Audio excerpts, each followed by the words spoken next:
The Texas sun beat down mercilessly on the cracked asphalt of the Riverside High School parking lot as Maya Rodriguez stepped out of her father's weathered Ford pickup truck. At 17, she had learned to make herself invisible, a skill that had served her well in the 3 schools she'd attended over the past 2 years.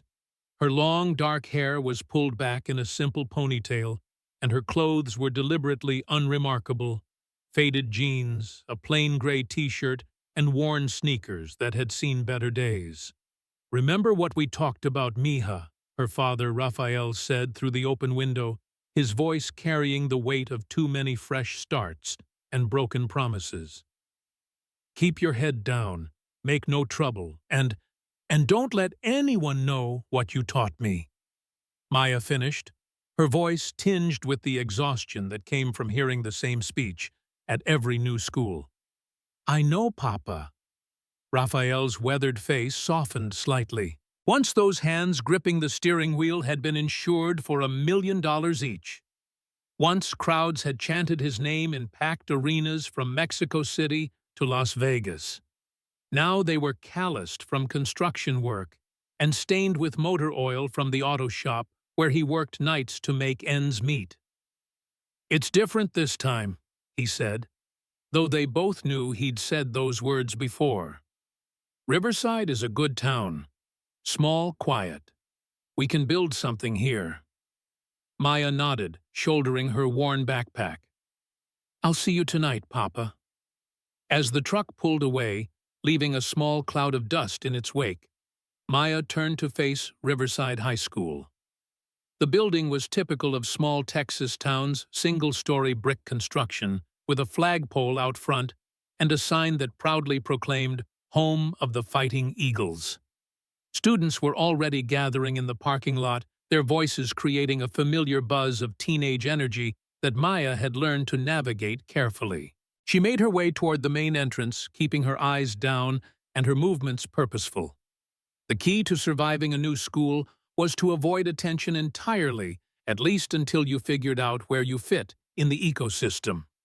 Maya had learned that lesson the hard way in San Antonio, where a single moment of lost control had cost her family everything they'd built. The hallways of Riverside High were lined with the usual mixture of motivational posters and trophy cases. Maya noted the exits, the blind spots, the places where trouble might find you if you weren't careful. These were habits her father had taught her, without meaning to the constant awareness that had kept him alive in the ring and out of it. The main office was a small, cramped space that smelled of coffee and copy toner. A tired-looking secretary with graying hair looked up from her computer as Maya approached. "You must be Maya Rodriguez," the woman said, consulting a file folder. "I'm Mrs. Henderson. Welcome to Riverside High." The warmth in her voice was genuine, and Maya felt some of the tension in her shoulders ease. "Thank you, ma'am. Your first class is AP History with Mr. Thompson in room 142. Here's your schedule and locker assignment." Mrs. Henderson handed over a packet of papers. "If you need anything, don't hesitate to ask." As Maya studied her schedule, she became aware of a commotion in the hallway outside the office. Through the glass walls, she could see a crowd of students gathering near the lockers, their voices growing louder with excitement. Against her better judgment, she found herself moving toward the disturbance. The scene that greeted her was depressingly familiar. 3 large boys had cornered a much smaller student against a bank of lockers, their body language predatory and confident. The victim was a painfully thin boy, with sandy brown hair and wire-rimmed glasses that sat askew on his narrow face. His books were scattered across the floor, and he held a tablet protectively against his chest. The leader of the 3 was a massive boy who looked like he'd been held back a year or two. His Letterman jacket bore the name Brad Wilson, and enough patches to indicate he was someone important in the school's hierarchy. His 2 companions flanked him like loyal attack dogs feeding off his energy. "Come on, Parker," Brad sneered, his voice carrying the particular brand of cruelty that Maya had encountered in every school she'd attended. We know you've been messing around with the school's computer system. All we want is for you to make a few adjustments to our grades. Nothing major." The thin boy Parker shook his head vigorously. "I haven't done anything illegal. I just help maintain the library computers. I don't have access to grades, and even if I did, I wouldn't change them." "Wrong answer," Brad said, placing a meaty hand on Parker's chest and shoving him harder against the lockers. "You see, my dad expects me to maintain a certain GPA to keep my scholarship prospects alive. And what my dad expects, my dad gets." Maya felt something cold and familiar stir in her chest. She recognized the look in Parker's eyes, the same helpless fear she'd seen in her own reflection too many times before. Her father had taught her to fight back. Her muscles tensed involuntarily, years of training causing her body to automatically assess the threats and calculate the most efficient ways to neutralize them. The second bully, a stocky boy with acne scars and cruel eyes, decided to escalate the situation. "Maybe we need to help you understand how things work around here," he said, pulling back his fist in preparation for a punch to Parker's stomach. That was when Maya's carefully maintained control finally snapped. Moving with a fluidity that seemed almost supernatural to the watching students, Maya flowed through the crowd like water finding its level. Her father had taught her that the element of surprise was worth more than size or strength, and she used it now to devastating effect. The stocky boy's punch never landed. Maya intercepted his wrist with one hand, while simultaneously striking a pressure point on his forearm with 2 fingers. The nerve cluster she targeted caused his entire arm to go numb, and his expression shifted from cruel confidence to shocked confusion. "What the hell?" Brad began, but Maya was already moving. She pivoted, using the stocky boy's momentum to spin him around, while driving her elbow into his solar plexus. The strike was perfectly calibrated hard enough to completely wind him and send him to his knees, but not so hard as to cause permanent damage. He collapsed to the floor, gasping for air. The third bully, a lanky boy who had been hanging back and enjoying the show, suddenly found himself face to face with this small girl who had appeared from nowhere. He had at least 8 inches and 60 pounds on her, but something in her dark eyes made him take an instinctive step backward. "You want to pick on someone?" Maya asked quietly, her voice carrying an edge that made several nearby students step back. "Pick on me!" The lanky boy looked around desperately for support, but found none. His 2 friends were either on the ground or nursing injured limbs, and the crowd of students who had been watching the bullying with passive interest were now staring at Maya with a mixture of awe and terror. Brad Wilson, however, was not ready to back down. His reputation as the toughest guy in school was built on intimidation and the protection his father's position provided. He wasn't about to let some new girl make him look weak. "You just made the biggest mistake of your life," he growled, cracking his knuckles in what he clearly thought was an intimidating display. "I don't know who you think you are, but around here my family runs things. My dad's the sheriff, and he doesn't take kindly to troublemakers." Maya's expression didn't change, but her stance shifted slightly. Those who knew anything about fighting would have recognized the subtle transformation as she moved into a combat-ready position. "Your dad's not here right now," she said simply. Brad charged at her with all the subtlety of an angry bull, his massive fists swinging in wild haymakers that would have seriously injured anyone they connected with. But Maya wasn't there to be hit.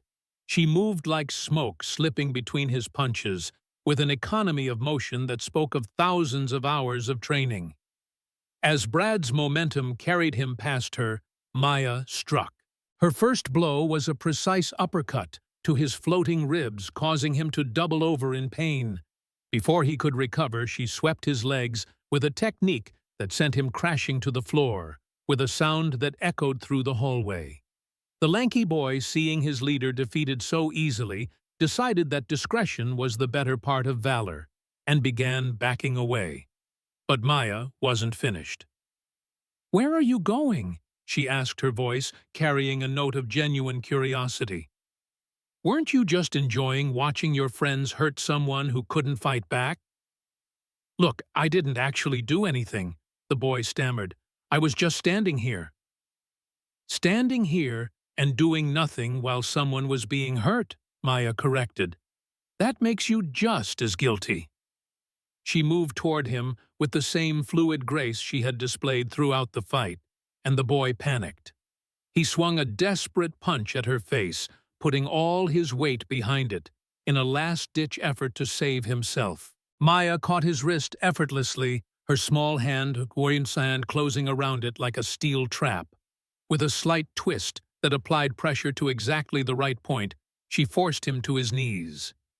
The technique looked gentle to observers, but the boy's agonized expression told a different story. "Apologize," she said simply. "I'm sorry," he gasped, tears streaming down his face. "I'm really sorry. Please, let go." Maya held him for a moment longer, making sure the lesson was firmly learned, then released him. He scrambled backward before climbing to his feet and fleeing down the hallway. The entire confrontation had lasted less than 2 minutes, but it had completely transformed the atmosphere in the hallway. Students who had been moving with purpose were now standing frozen, staring at this small girl who had just single-handedly defeated 3 of the school's most feared bullies without breaking a sweat. Brad was slowly climbing to his feet, his face red with humiliation and rage. "This isn't over," he snarled, pointing a shaking finger at Maya. "You have no idea who you just messed with. When my dad hears about this, your dad will hear that 3 boys were picking on someone half their size and a girl had to step in to stop it," Maya interrupted. "I'm sure he'll be very proud." For the first time, Brad noticed that several students had been recording the fight on their phones. His face went from red to white as he realized that his humiliating defeat was already being uploaded to social media. As the crowd began to disperse, Maya finally turned her attention to the boy she had protected. Parker was still pressed against the lockers, staring at her with an expression of complete bewilderment. His glasses had been knocked askew during the confrontation, and he pushed them up his nose with a trembling hand. "Are you okay?" Maya asked, her voice gentle in a way that seemed impossible given what she had just done to his tormentors. Parker opened his mouth several times before any sound came out. You, how did you—" He shook his head as if trying to clear it.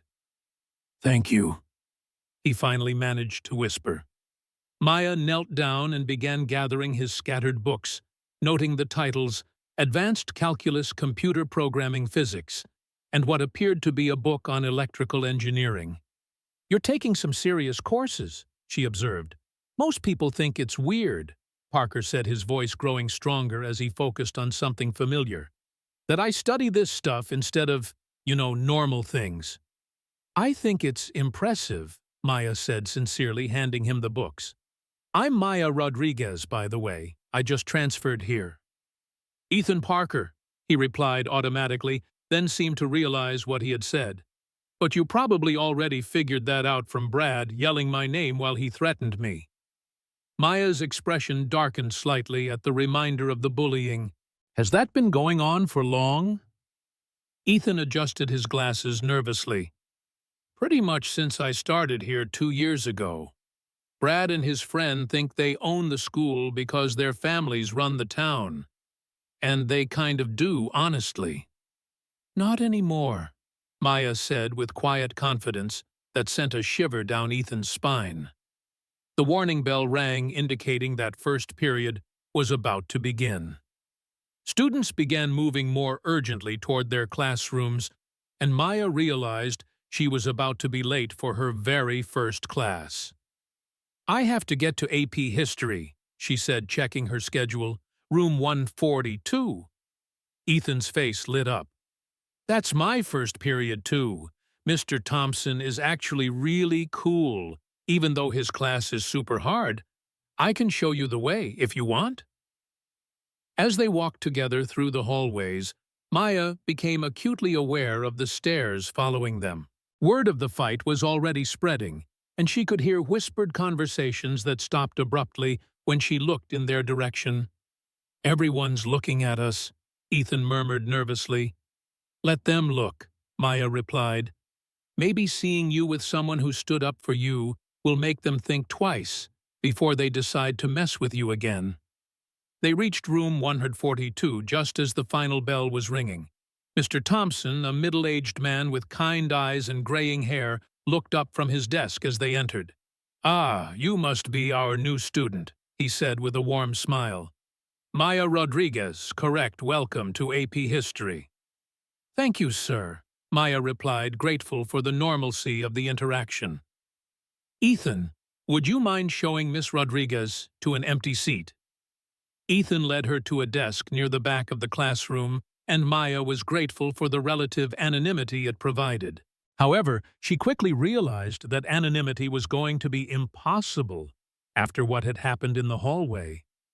Several students kept turning around to stare at her, their expressions ranging from admiration to fear to simple curiosity. As Mr. Thompson began his lecture on the causes of the Civil War, Maya found herself stealing glances at Ethan. Now that she wasn't focused on protecting him from immediate physical harm, she had a chance to really observe him. He was incredibly thin, with pale skin that suggested he spent most of his time indoors. His hair was perpetually messy, in a way that seemed more careless than stylish, and his clothes were clean, but obviously inexpensive. But there was something about his eyes that drew her attention. They were intelligent, yes, but there was also a kindness there that she had rarely encountered. When Mr. Thompson asked a particularly challenging question about the complex economic factors that had led to the war, Ethan's hand shot up immediately. "The conflict wasn't really about states' rights in the abstract," he said when called upon. "It was specifically about the right of states to maintain an economic system based on slave labor. The industrial North had moved beyond that model, but the agricultural South was still dependent on it." Mr. Thompson nodded approvingly. "Excellent analysis, Ethan. That's exactly the kind of critical thinking I want to see." Maya felt a flutter of something she couldn't quite identify as she watched Ethan's face light up with pride at the teacher's praise. There was something almost innocent in his joy at being recognized for his intelligence, as if positive feedback was a rare treat in his life. When class ended and students began filing out, Maya and Ethan gathered their books more slowly. She noticed that several classmates went out of their way to avoid walking too close to their desks. "What's your next class?" Ethan asked as they stepped into the hallway. Maya checked her schedule. "AP Chemistry with Mrs. Garcia." "That's actually my next class, too," Ethan said, his face brightening. "Mrs. Garcia is really demanding, but she's fair. And the lab work is actually pretty interesting once you get used to her safety lectures." As they walked toward the chemistry lab, they passed Brad Wilson and his two friends near their lockers. All three boys fell silent as Maya and Ethan approached their eyes, following the pair with undisguised hostility. Brad's stocky friend was still rubbing his forearm where Maya had struck the nerve cluster, and his face was pale with residual pain. "This isn't over," Brad muttered as they passed, but he was careful to keep his voice low enough that only his friends could hear. Maya paused and turned to face him, her expression perfectly calm. "I'm sorry, did you say something?" Brad's jaw worked silently for a moment as he struggled between his desire for revenge and his very fresh memory of being effortlessly defeated. Finally, his survival instincts won out over his pride. "Nothing," he said through gritted teeth. "I didn't say anything." "That's what I thought," Maya replied pleasantly, then continued walking with Ethan. Once they were out of earshot, Ethan shook his head in amazement. "I can't believe you just made Brad Wilson back down twice in one day. He's never shown fear of anyone or anything." "Bullies are always cowards at heart," Maya said matter-of-factly. "They only pick on people they think can't fight back. Show them you're not an easy target, and they usually find someone else to bother." "Is that really how it works?" Ethan asked skeptically. "Because in my experience, standing up to bullies just makes them angrier and more determined to hurt you." Maya considered this as they walked. "You're probably right about that. Most people who try to stand up to bullies don't really know how to fight, so they just make themselves bigger targets. But I'm not most people." There was no boasting in her voice, just a simple statement of fact that somehow made it even more impressive. Ethan found himself wondering about her background, about what kind of training could give someone her age such complete confidence in her ability to handle any threat. They reached the chemistry lab just as the warning bell was ringing. Mrs. Garcia, a stern-looking woman in her 50s with steel-gray hair pulled back in a tight bun, looked up from her preparation work as students began filing in. "Before we begin today's lesson," she announced in a voice that commanded immediate attention, "we have a new student joining us. Miss Rodriguez, would you please introduce yourself to the class?" Maya felt every eye in the room turn toward her, and she was acutely aware that many of these students had probably already heard about the morning's incident through the school's gossip network. She stood up slowly, her mind racing as she tried to decide how to present herself. "My name is Maya Rodriguez," she said simply. "My family and I just moved here from San Antonio. I'm looking forward to learning with all of you." She sat back down quickly, hoping to avoid further questions, but Mrs. Garcia wasn't finished. "What brought your family to Riverside?" the teacher asked with what seemed like genuine curiosity. Maya felt a familiar knot of anxiety form in her stomach. The truth was complicated and potentially dangerous, but she had learned that outright lies were often more trouble than they were worth. "My father found work here," she said carefully. "He wanted a quieter life for our family." Again, not technically a lie, but far from the complete truth. Mrs. Garcia seemed satisfied with the explanation and moved on to begin the day's lesson on molecular compounds. As the teacher launched into a complex explanation of chemical bonding, Maya found her attention drifting to Ethan once again. He was taking meticulous notes, his handwriting small and precise, and he occasionally nodded, as if confirming his understanding of particularly difficult concepts. When Mrs. Garcia announced that they would be working in pairs for the day's lab experiment, Maya felt a moment of panic. In her previous schools, she had always been the outsider, the student that others avoided, either because they found her intimidating or simply because she made no effort to be social. "Ethan," Mrs. Garcia called out, "would you mind partnering with Miss Rodriguez? I think you'd be an excellent lab partner to help her get acclimated to our procedures." Ethan's face turned red, and he looked at Maya with obvious nervousness. Would that be okay with you?" "I'd like that very much," Maya replied, and she was surprised to realize that she meant it. As they began setting up their equipment for the lab, Ethan proved to be an excellent partner. He was careful and methodical, explaining each step of the procedure clearly without being condescending. When Maya made a small error in measuring a chemical, he corrected her gently and showed her the proper technique. "You're really good at this," Maya observed as they waited for their solution to reach the proper temperature. Ethan shrugged self-consciously. "I spend a lot of time in labs. My adoptive dad works at the auto shop, but he's always encouraged me to pursue science. He says education is the way to build a better life." "Your adoptive dad?" Ethan's expression grew complicated. "My real father died when I was young. Tom Parker took me in when I was 8. He's not my blood, but he's been more of a father to me than most kids get." Maya felt a pang of sympathy. She understood something about complicated family situations. He sounds like a good man. The best, Ethan agreed. He works 2 jobs to help pay for my books and lab supplies. He doesn't really understand what I'm studying, but he supports it anyway. As they continued working, Maya found herself genuinely enjoying Ethan's company. He was intelligent without being arrogant, passionate about his interests, without being obsessive and kind, in a way that seemed completely natural rather than calculated. When their experiment produced results that exceeded expectations, she felt a genuine sense of pride in their accomplishment. "Excellent work, you two," Mrs. Garcia commented as she reviewed their data. "Miss Rodriguez, you seem to have a natural aptitude for lab work. Have you studied chemistry before?" "A little," Maya replied modestly. In truth, her father had taught her basic chemistry as part of her training, explaining how different compounds could be used for everything from treating injuries to creating distractions. But that was hardly the kind of background she could share with a high school teacher. As the class period ended, Ethan lingered behind while other students rushed to clean up their stations and escape to lunch.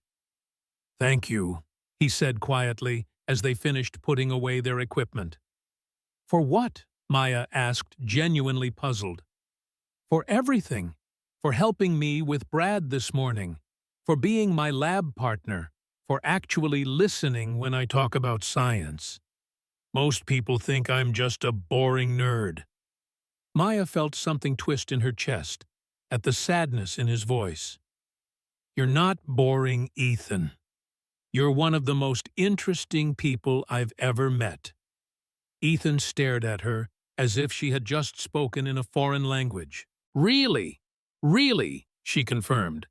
"You know things that most people don't even think about. You understand complex science. You're clearly brilliant with computers and you care about learning. How is any of that boring?" Ethan's smile was so bright it was almost blinding. Would you maybe want to eat lunch together? I usually just sit by myself in the library, but if you want to join me, I'd like that," Maya said, and again she was surprised by how much she meant it. As they walked toward the library together, Maya became aware of the stares they were attracting once again. The story of the morning's fight had clearly spread throughout the school, and students were openly gawking at her and whispering to their friends.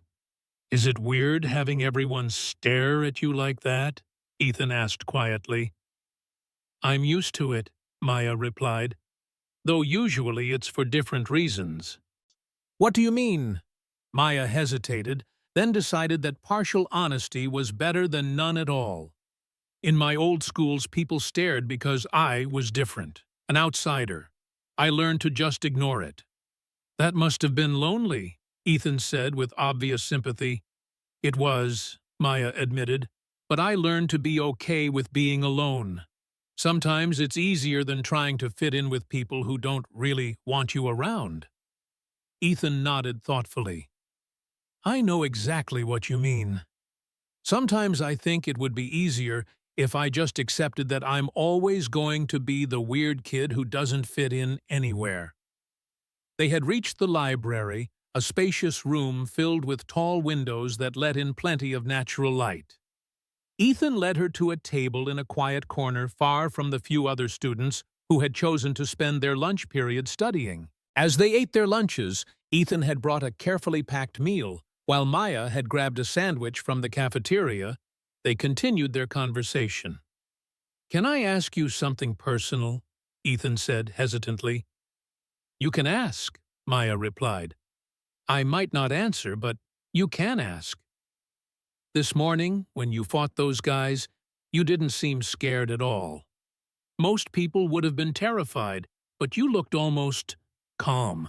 How is that possible?" Maya was quiet for a long moment, considering how to respond. "My father always taught me that fear comes from uncertainty. If you know what you're capable of, and you know what your opponent is capable of, there's nothing to be afraid of." But how did you know what you were capable of? I mean, you're not that much bigger than I am, and Brad is huge. Size isn't everything, Maya said simply. Technique, speed, and knowing where to strike those things matter more than raw strength.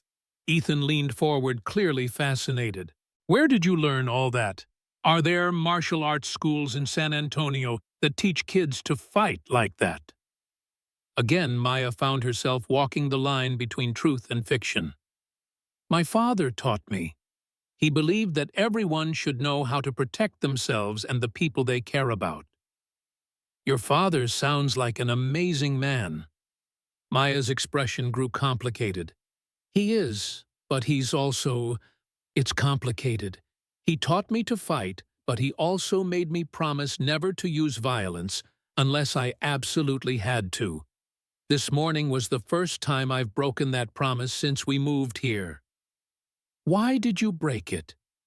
Maya looked directly into Ethan's eyes, and he felt his breath catch at the intensity of her gaze. Because I couldn't stand to watch them hurt you. The simple honesty of her statement hung in the air between them, creating a moment of connection that seemed to surprise them both. Ethan felt something flutter in his chest, a sensation he had never experienced before, and couldn't quite identify. I don't understand, he said quietly. You didn't even know me. Why would you risk getting in trouble for someone you'd never met?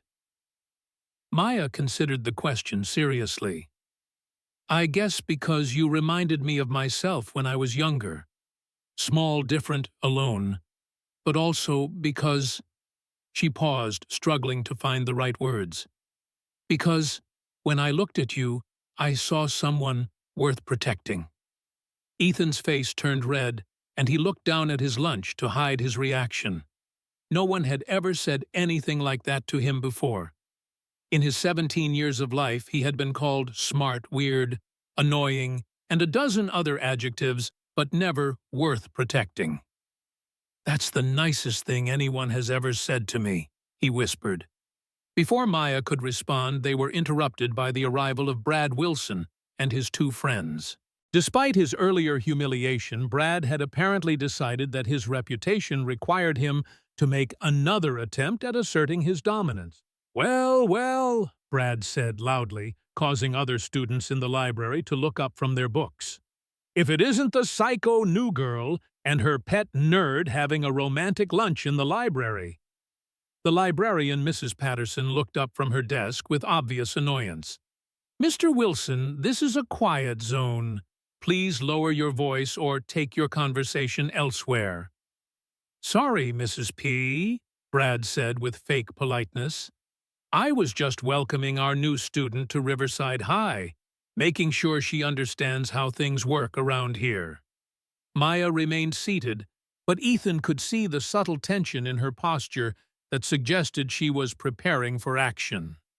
I think I understand perfectly, she said calmly. Bullies talk big when they have an audience, but they're really just cowards who pick on people smaller than themselves. Brad's face darkened with rage. You got lucky this morning, but luck runs out. Maybe you can take me in a fair fight. But there's nothing fair about the real world. My dad is the sheriff, and one phone call from me can make your life very complicated. For the first time since the confrontation began, Maya's expression showed a flicker of uncertainty. Brad saw it immediately and pressed his advantage. That's right, I did some research during lunch. Your family moved here pretty suddenly, didn't they? No official transfer paperwork from your old school, no proper documentation. My guess is your old man was involved in something that would interest the authorities. Ethan watched in horror as Maya's face went pale.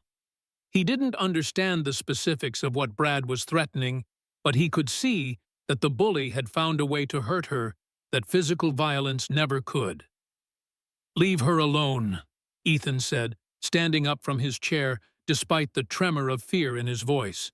Brad turned his attention to Ethan with obvious delight. Oh, look at this. The little nerd thinks he's going to protect his girlfriend. I said leave her alone. Ethan repeated, his voice growing stronger. Or what? Brad stepped closer, using his size to intimidate.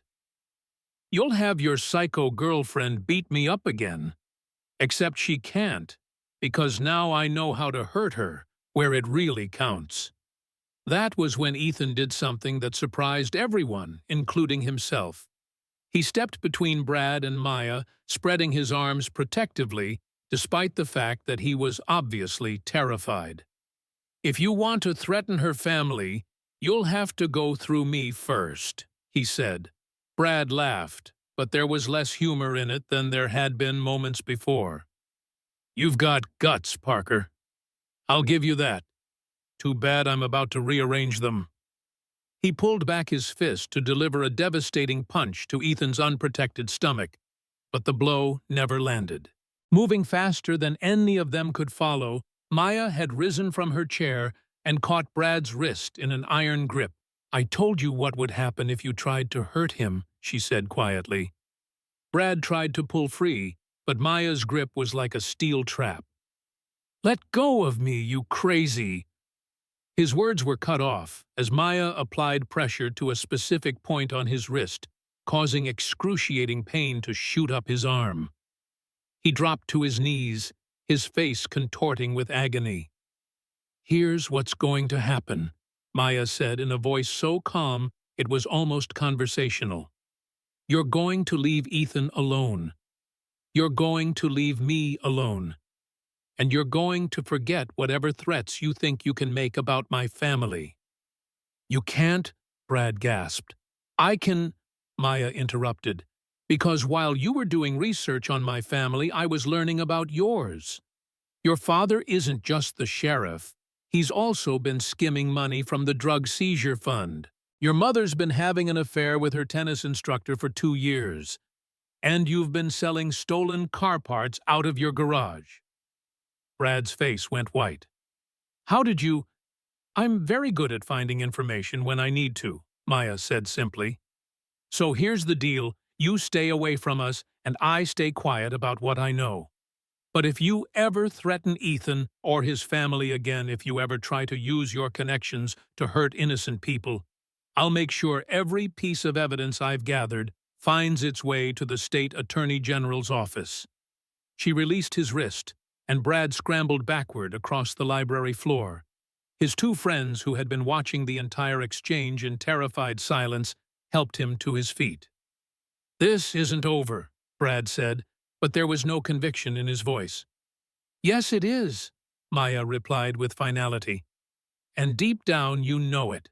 As the 3 bullies retreated from the library, other students began to whisper excitedly about what they had just witnessed. Mrs. Patterson approached their table, her expression concerned.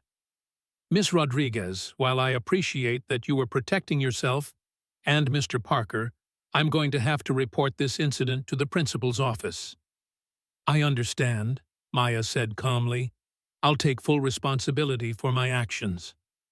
After Mrs. Patterson had returned to her desk, Ethan turned to Maya with an expression of complete awe. How did you find all that information about Brad's family? He asked. Maya smiled slightly. I didn't. I made most of it up.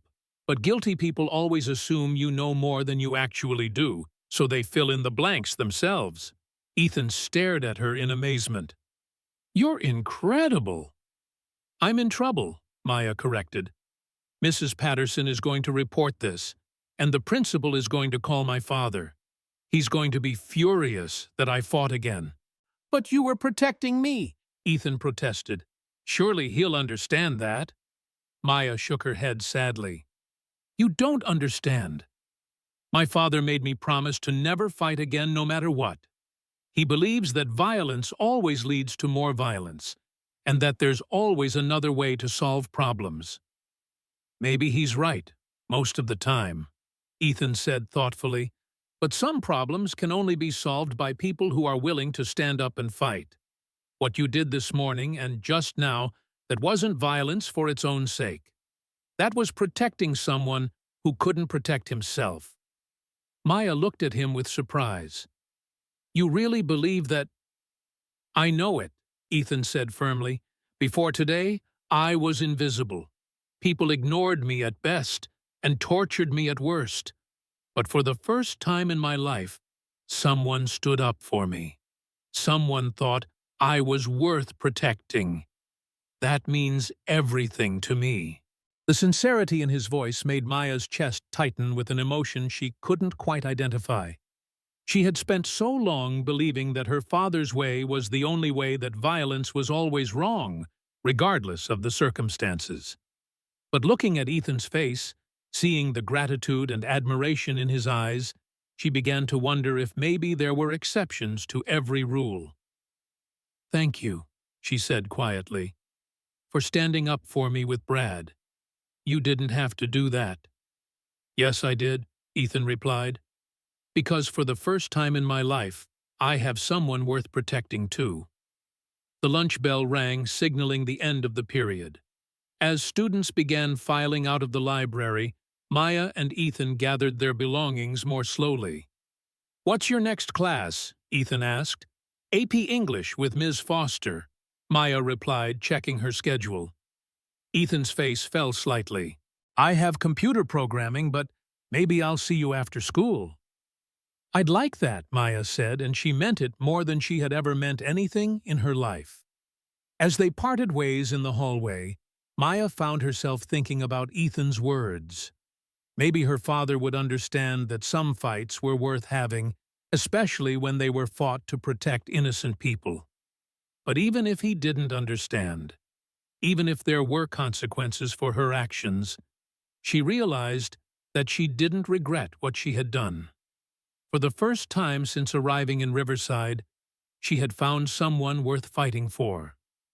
The rest of the school day passed in a blur of curious stares and whispered conversations. By the final bell, the story of Maya's confrontations with Brad Wilson had spread throughout the entire school, growing more elaborate with each retelling. Some versions had her defeating a dozen bullies single-handedly, while others claimed she was a secret government agent sent to infiltrate the school. Maya ignored the speculation and made her way to the front entrance where she had arranged to meet Ethan. She found him waiting by the main doors, his backpack slung over one shoulder and a nervous expression on his face. "How was English?" he asked as they began walking toward the student parking lot. "Fine," Maya replied. "Ms. Foster seems nice, though. I think she's already heard about this morning. She kept giving me these looks like she was trying to figure out if I was dangerous." Ethan laughed. "Well, you did beat up 3 guys before first period. That's not exactly typical new student behavior." "I suppose not," Maya agreed with a small smile. They walked in comfortable silence for a few minutes, enjoying the warm afternoon sun and the relative peace after a day filled with drama. As they approached the edge of the school property, Ethan seemed to gather his courage for something. "Maya," he said hesitantly, "would you maybe want to come over to my house for a while? My dad gets home from work around 6, and he's been asking about my day ever since I texted him about what happened this morning." "He knows about the fight?" Maya asked with concern. "I told him someone stood up for me when I was being bullied," Ethan explained quickly. "I didn't give him any details, but he's been worried about me for years. He's going to want to thank you personally."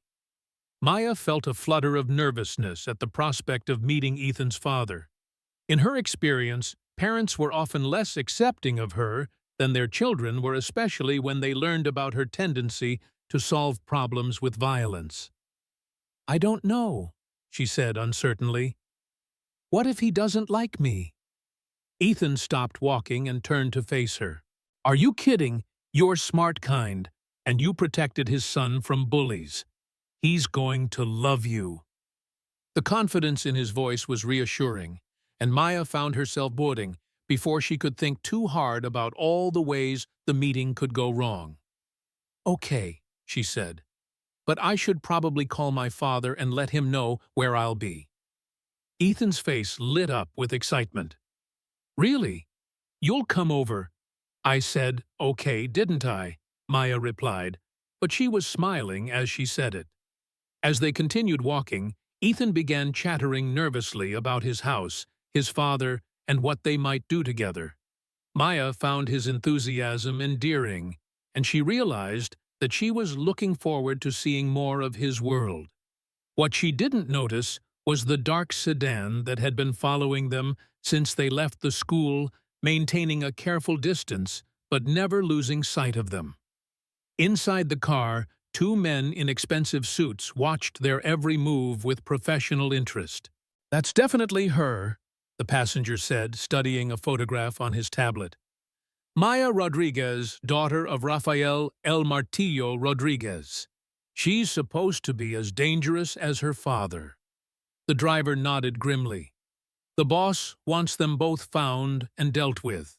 El Martillo's little disappearing act caused some serious problems back in Mexico, and there are people who want answers." "What about the boy? Collateral damage. If he gets in the way, he becomes a problem that needs solving." As the sedan continued its surveillance, Maya and Ethan walked on, completely unaware that their newfound happiness was about to be threatened by ghosts from Maya's past. The quiet afternoon in this small Texas town was about to become much more dangerous than either of them could have imagined. But for now, in this moment, they were just two teenagers walking home from school, discovering the beginning of something that might just be worth fighting for. Ethan's house was a modest single-story structure in one of Riverside's older neighborhoods, where the streets were lined with mature oak trees and the homes showed the kind of wear that came from families who had lived in them for generations. The small front yard was meticulously maintained with a flower garden that suggested someone took great pride in their home despite limited resources. "It's not much," Ethan said as they approached the front door, "but my dad and I have been happy here." "It's perfect," Maya said sincerely. There was something warm and welcoming about the house that made her think of stability and safety, two things that had been in short supply in her recent life.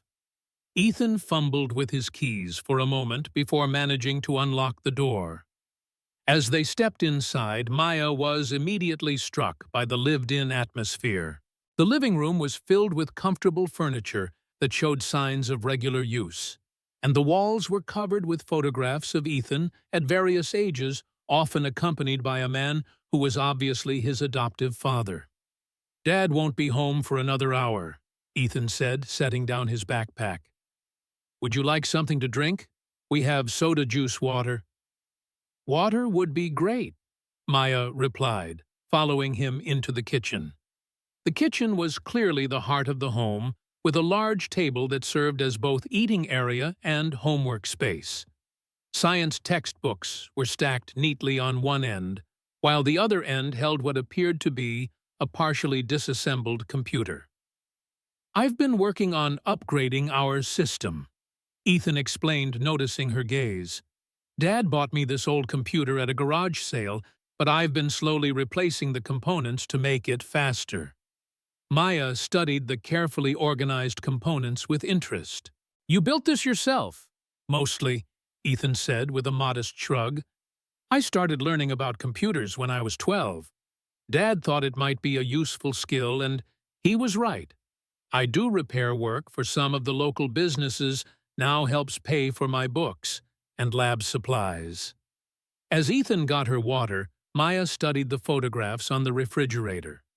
Most showed Ethan and his father at various events, science fairs, school ceremonies, fishing trips. In every picture they were both smiling genuinely, and it was clear that they shared a close bond, despite not being related by blood. "He's raised me since I was 8, Ethan said quietly, noticing her interest in the photos. "My real father died in an accident when I was young, and my mother, well, she had problems.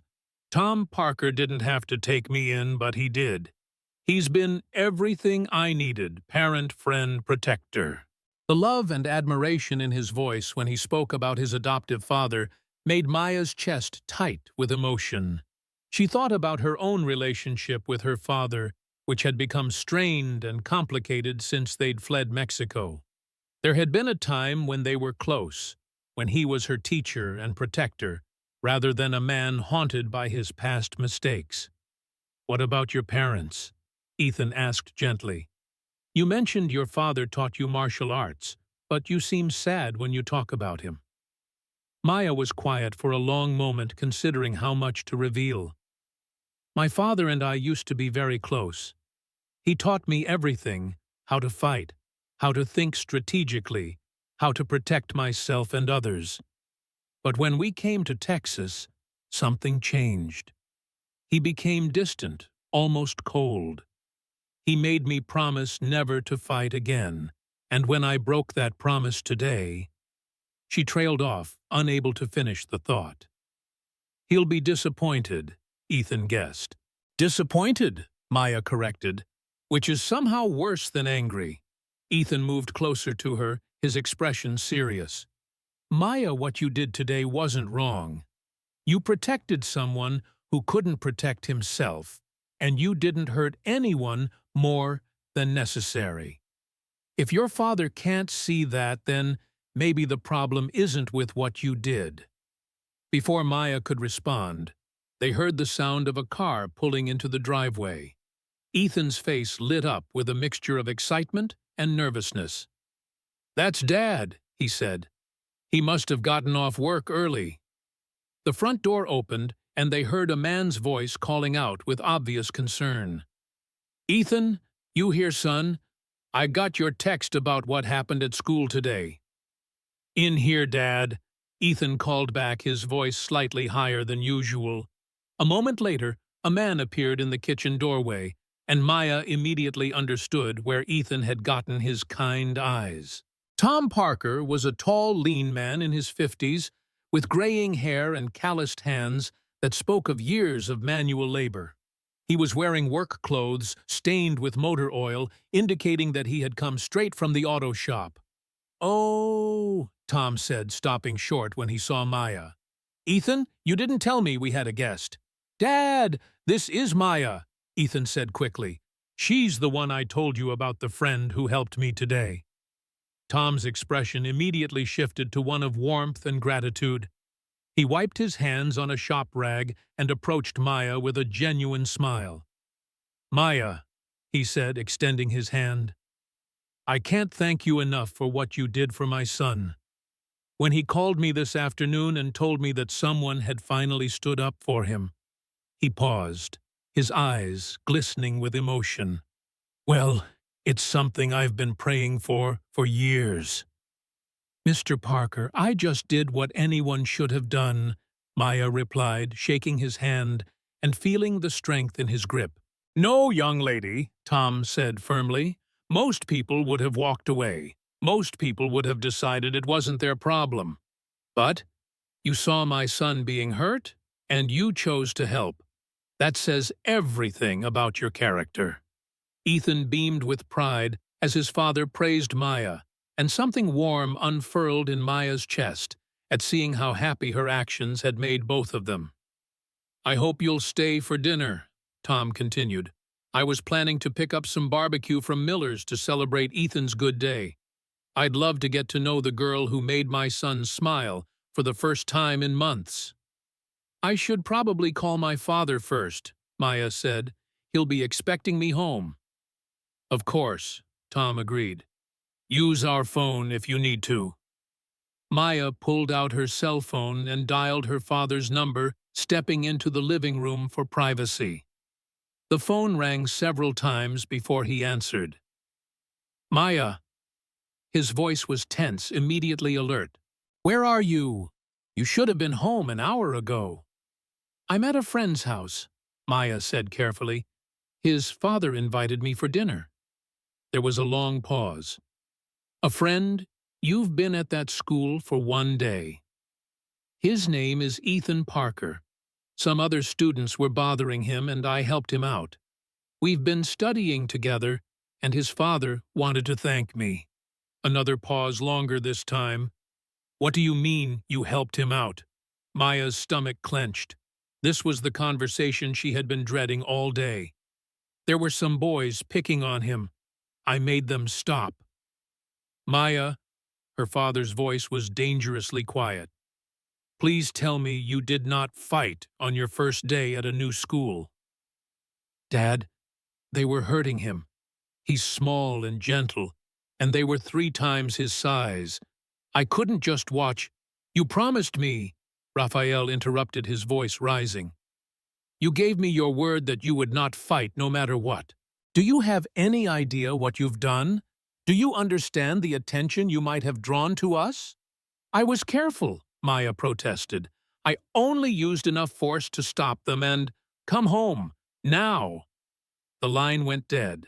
Maya stared at her phone for a moment, feeling sick to her stomach.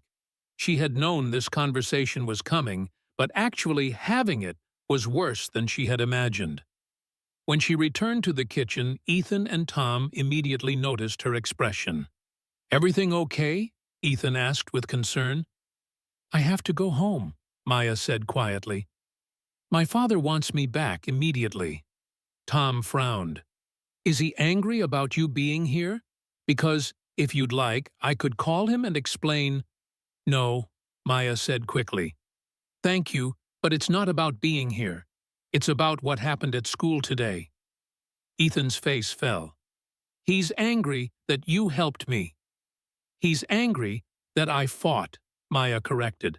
He made me promise never to use violence, and he sees what I did today as breaking that promise. But you were protecting someone, Tom protested. Surely he can understand that. Maya shook her head sadly. You don't understand. My father has very complicated feelings about violence. He taught me to fight, but he also fears what I might become if I use those skills. She gathered her things quickly, anxious to get home before her father's anger had time to grow even worse. Will you be okay? Ethan asked as she headed for the door.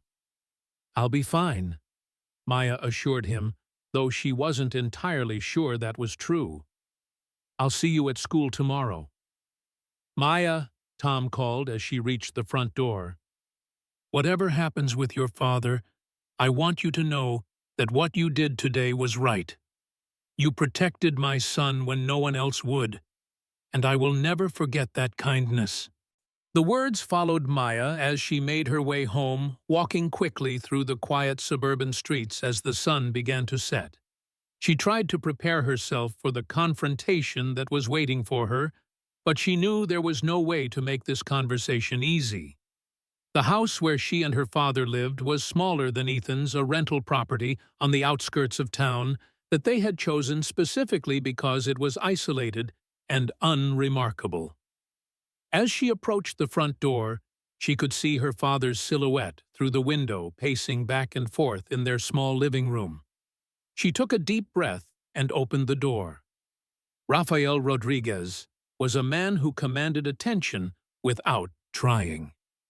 Even at 45, even wearing the simple work clothes of a construction worker, he moved with the fluid grace of someone who had spent decades perfecting the art of controlled violence. His face was lined with the stress of recent years, but his eyes still held the intelligence and intensity that had made him legendary in Mexico's boxing circles. Sit, he said without preamble, as Maya entered the house. Maya sat on their small couch, keeping her back straight and her expression respectful despite the anger she could feel building in her chest. Tell me what happened, her father said, continuing to pace. All of it. Maya recounted the events of the day as accurately as she could, from the initial bullying incident through her confrontations with Brad and his friends. Her father listened without interruption, his expression growing darker with each detail. 3 boys, he said when she finished. You fought 3 boys on your first day at a new school.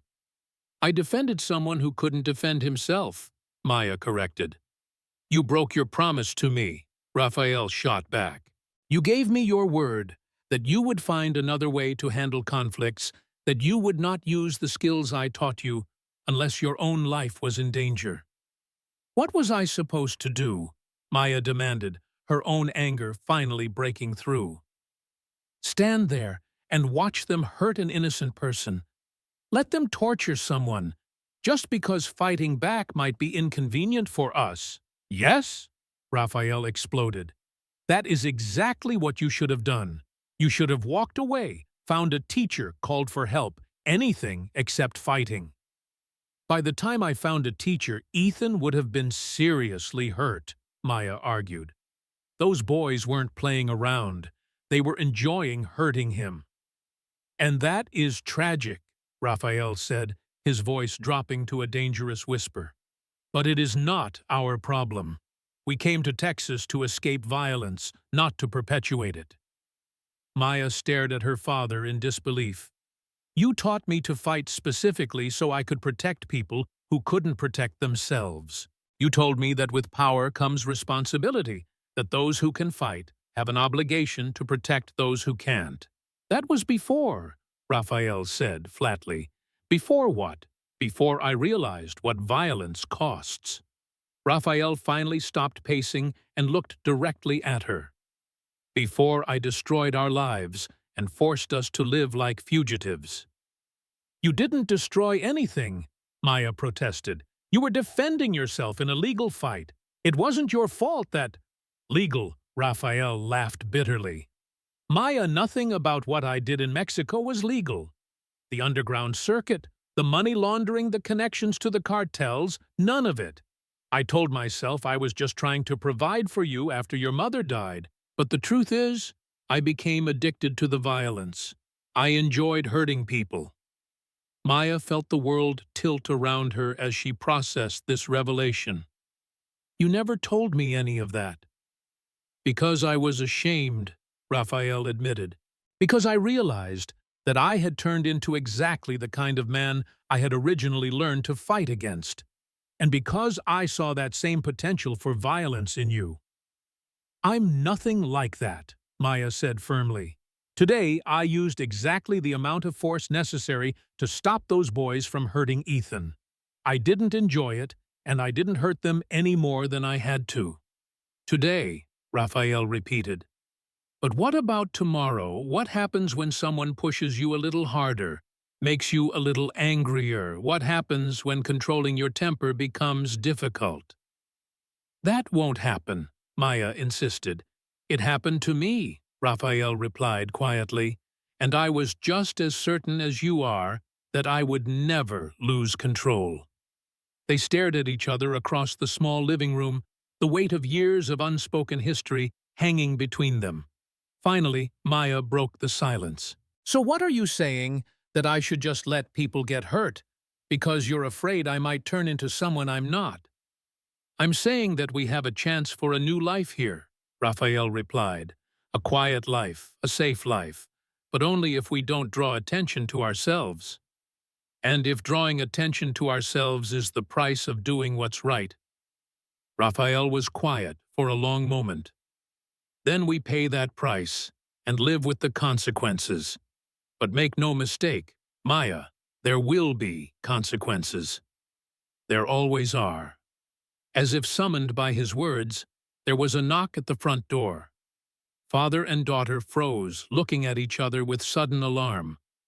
They weren't expecting any visitors, and in their experience, unexpected visitors rarely brought good news. Raphael motioned for Maya to stay where she was and approached the door cautiously. He looked through the peephole, and his face went white. Maya, he whispered urgently, go to your room. Lock the door.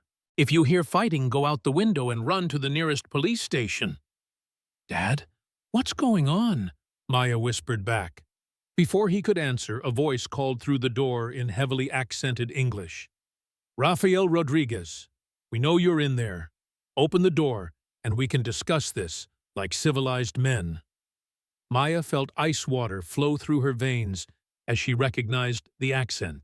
Spanish, but not Mexican, it was the particular dialect of the cartels that operated along the border. Someone from their past had found them. Her father looked at her one more time, his expression filled with regret and determination. I'm sorry, mija. I'm sorry for everything." He opened the door. Two men in expensive suits stood on their doorstep, and Maya immediately recognized them as the type of professionals her father had dealt with in Mexico. They were polite, well-dressed, and absolutely lethal. "Rodriguez," the older of the two said with a respectful nod. "It has been some time." "Morales," Rafael replied, returning the nod. "I had hoped never to see you again." "I'm sure you did. But there are people in Mexico City who have questions about your sudden departure. Important people who feel that you left certain obligations unfulfilled." "I fulfilled my obligations," Rafael said firmly.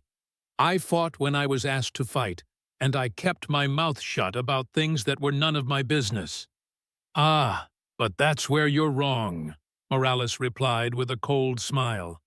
"Your last fight caused some significant problems for our mutual friends. When you disappeared, those problems became much more difficult to solve." Maya crept closer to the door, trying to hear every word of the conversation while staying out of sight. "I didn't disappear," Rafael said. "I retired and moved to Texas to start a new life with my daughter."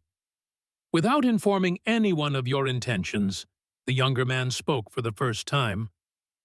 "Without settling your debts. Without providing compensation for the difficulties your actions caused." "What debts?" Rafael demanded. "I was paid for every fight, and I never borrowed money from anyone." "The debt of responsibility," Morales explained patiently. "When you put Diego Herrera in a permanent coma, you created a very expensive problem. His medical bills, the compensation to his family, the investigation that had to be managed, all of these things cost our organization a great deal of money." "That was the risk he accepted when he stepped into the ring," Rafael protested. "Perhaps, but when you fled the country immediately afterward, you made it appear as though our organization was responsible for some kind of criminal activity. This brought unwanted attention from the authorities." Maya felt sick as she listened to the conversation. This was what her father had been running from, not just the consequences of his own actions, but the expectations of the criminal organization that had profited from his fighting. "What do you want?" Rafael asked quietly. "Initially, we simply wanted you to return to Mexico and help us resolve the situation," Morales said. "But you've been missing for 8 months, and the problems have grown more complex. Now, we need more than just your cooperation." "How much more?" "We need you to fight again. There's a tournament next month in Houston, very exclusive, very profitable. The purse for the winner is $5 million, more than enough to settle your obligations and provide for your daughter's future." Maya's blood ran cold. They weren't just asking her father to return to his old life. They were asking him to risk his life in an illegal fighting tournament. "No," Rafael said firmly. "I'm retired. I don't fight anymore." "I'm afraid retirement isn't an option," the younger man said, and for the first time there was open menace in his voice. "You have a debt to pay, and there's only one way you can pay it." "And if I refuse?" Morales's expression didn't change, but something cold flickered in his eyes. "Then we'll have to explore other options for recovering our losses. Perhaps your daughter has inherited your fighting skills." Maya felt her father's tension spike, and she knew that the negotiation had just become a threat against her life. "Leave her out of this," Rafael said, his voice dropping to a dangerous whisper. "That's entirely up to you," Morales replied calmly. "Fight in the tournament, win enough money to settle your debts, and your daughter can continue her normal American teenage life. Refuse, and we'll have to consider alternative arrangements." The threat hung in the air like a physical presence. Maya understood now why her father had been so desperate for them to avoid attention, so terrified of her using her fighting skills. He had been trying to protect her from exactly this kind of situation. "I need time to think about it," Raphael said finally. "Of course," Morales replied reasonably. "You have until tomorrow evening to decide. We'll be staying at the Riverside Inn if you need to reach us." The two men turned to leave, but Morales paused at the threshold. "Oh, and Raphael, we've been watching your daughter today. She's quite impressive. It would be a shame if something happened to that young man she's become so fond of." With that parting threat, they disappeared into the darkness, leaving Raphael standing in the doorway with his hands clenched into fists. He closed the door and turned to find Maya standing in the living room, her face pale but determined. "I heard everything," she said before he could speak. "Maya, no. Dad, don't try to protect me from this. This is my fault. If I hadn't fought those boys today, if I had listened to you and stayed invisible, they never would have found us." "That's not true," Raphael said firmly. "They would have found us eventually. Men like that always do." "So what do we do now?" Raphael was quiet for a long moment, staring at the door through which their past had just walked back into their lives. "I don't know," he admitted finally.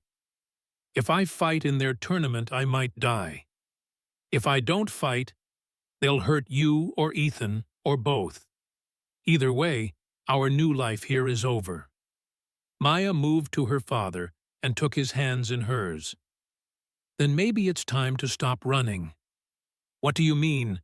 "I mean maybe it's time to fight back. Not in their tournament on their terms, but here, on our terms." Raphael stared at his daughter in amazement. "Maya, these men are professionals. They're connected to one of the most dangerous criminal organizations in Mexico. We can't just—" "We can," Maya interrupted. "You taught me to fight, but you also taught me to think strategically. We have advantages they don't know about. Such as we're in Texas now, not Mexico. They're operating on foreign soil, which means they don't have the same resources and connections they had back home, and they don't know how good I really am." Raphael shook his head. "I won't let you risk your life for my mistakes. And I won't let you sacrifice yourself for mine," Maya replied firmly. "We're in this together, Dad, just like we always have been." For the first time since the men had appeared at their door, Raphael smiled. "When did you become so wise?" "I learned from the best," Maya said, smiling back.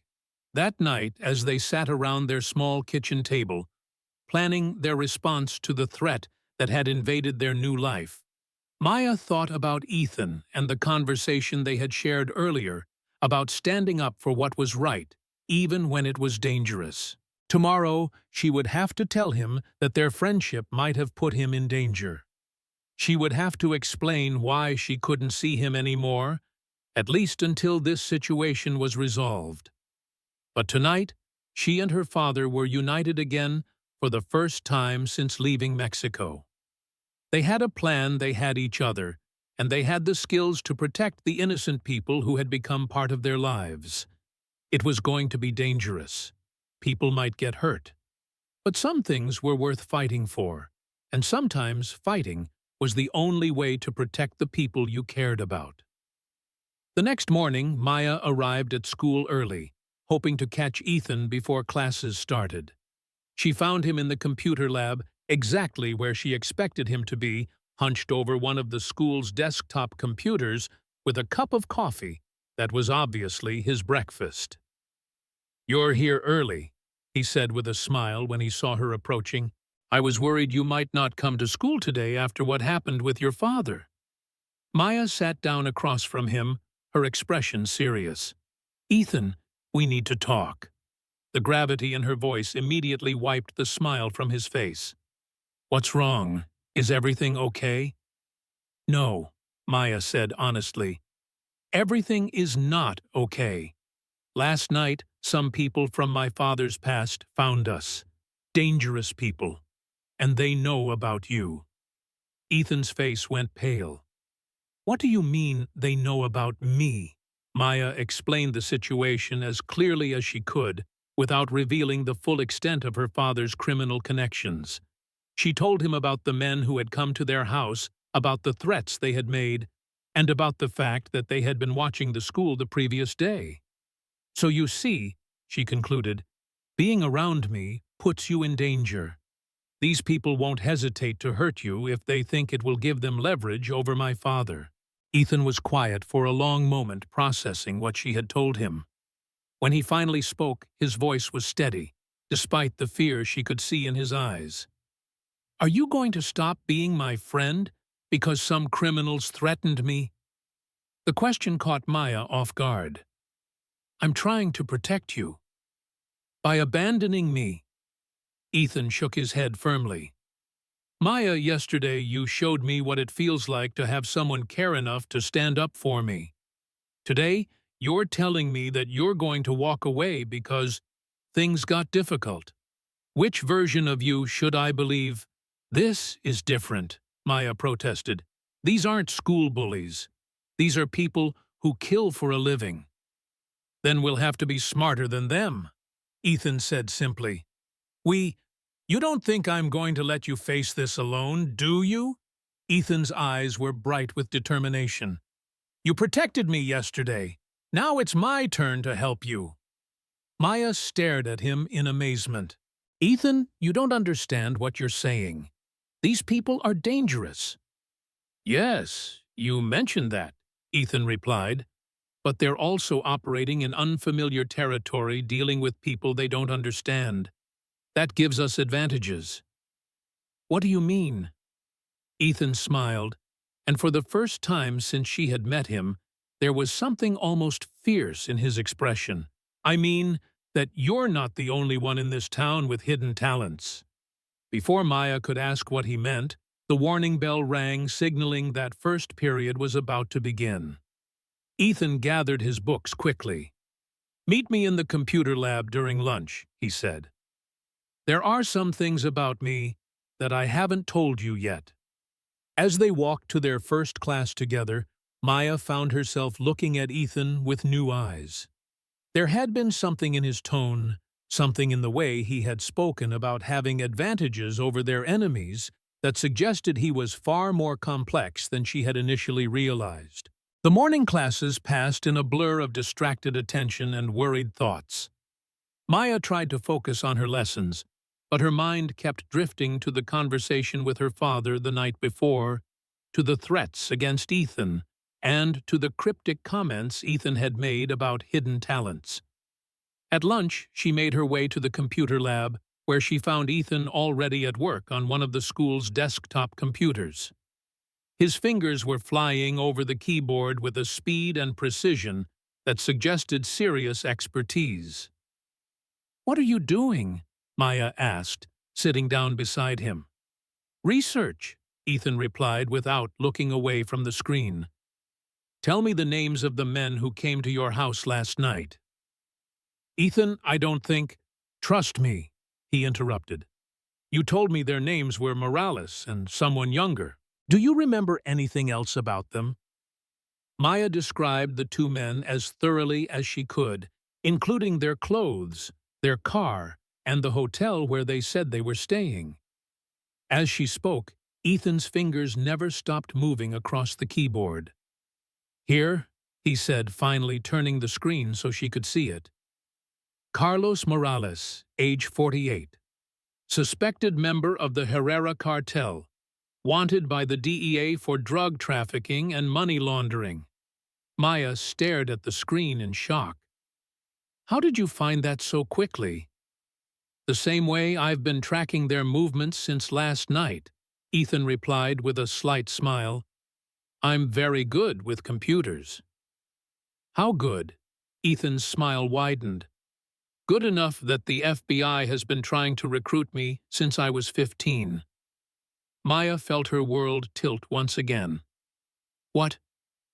Remember how I told you that Brad and his friends thought I had hacked the school's grading system? They weren't entirely wrong. I didn't change any grades, but I did access the system to see what kind of security they were using. It's actually pretty pathetic. Ethan, are you telling me you're some kind of hacker? I prefer the term cybersecurity enthusiast, Ethan replied. But yes, essentially. I've been programming since I was 10, and I discovered I had a talent for finding weaknesses in supposedly secure systems. Maya shook her head in amazement. Yesterday you seemed like the most innocent person I'd ever met. I am innocent, Ethan protested. I've never used my skills to hurt anyone or steal anything. Mostly I just explore systems to see how they work, and sometimes I report security flaws to the companies that run them. And the FBI? They became interested in me after I found a vulnerability in a government website and reported it through proper channels. Agent Sarah Chen has been checking on me periodically ever since, making sure I stay on the right side of the law. Maya looked at the information on the screen again. Can you find out more about these men? About why they're really here? Already working on it, Ethan said, his fingers resuming their rapid dance across the keyboard. If they're using credit cards, staying in hotels, or communicating electronically, I can track them.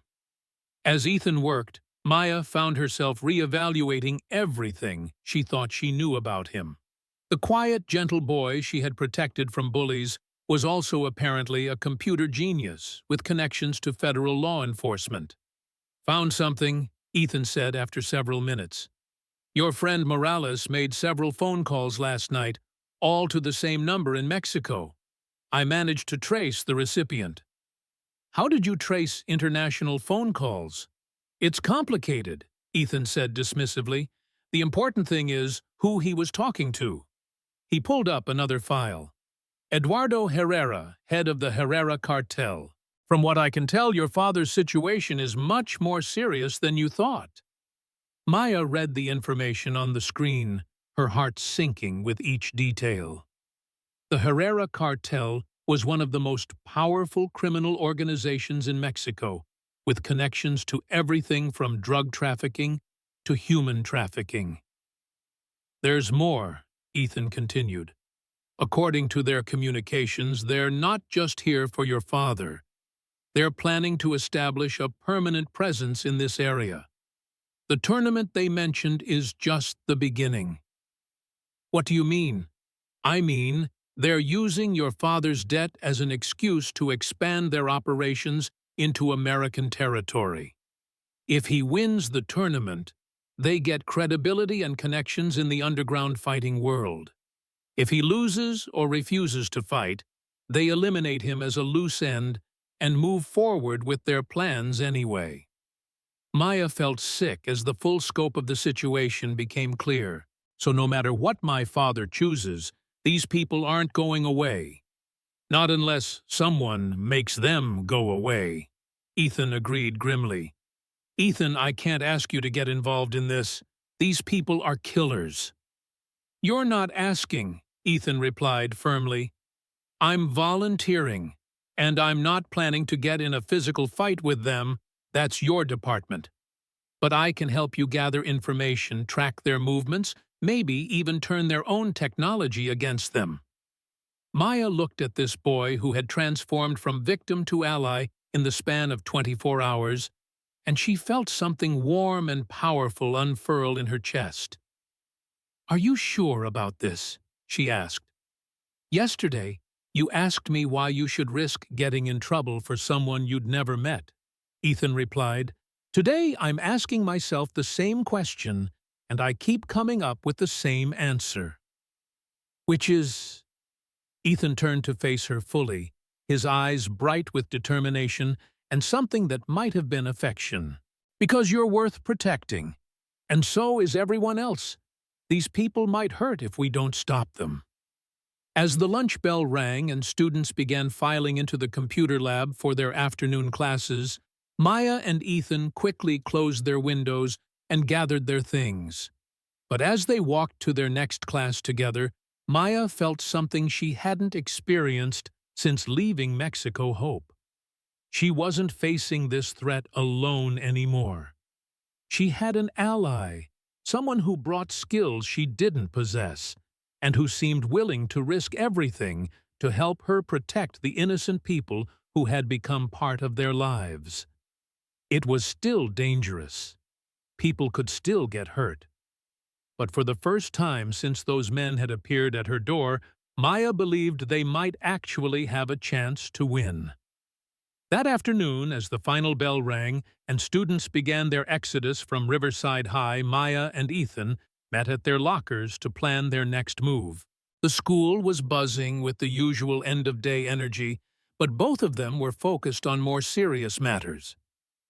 "I've been thinking about what you said," Maya began, as they walked toward the student parking lot.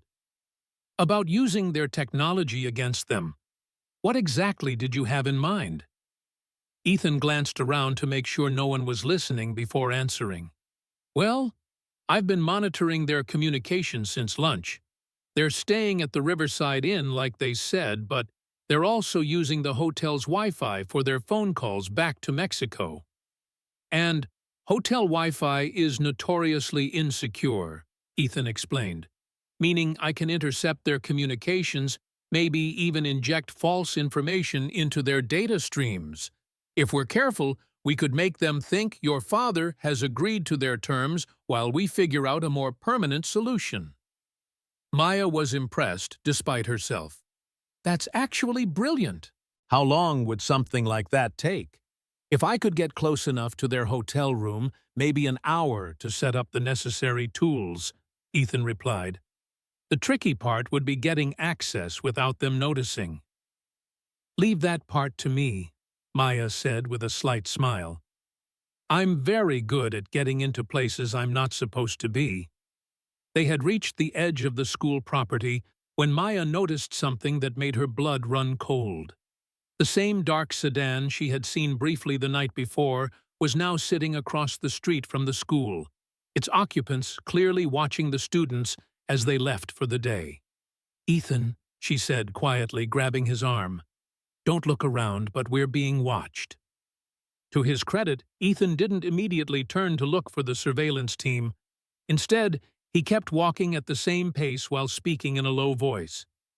"How many?" "Two men in a black sedan across the street. They've been following us since yesterday." "Are they the same ones who came to your house?" "No, these are different. Probably backup surveillance." Ethan was quiet for a moment, thinking. "If they're watching us leave school together, they know we're friends. That means they already consider me a potential target." "Which is exactly why you should walk away from this," Maya said urgently.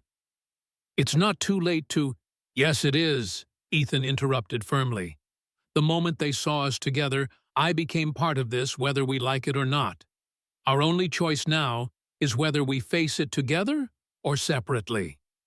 Maya knew he was right, but it didn't make her feel any less guilty about dragging him into her family's problems. "So what do we do about our watchers?" Ethan asked.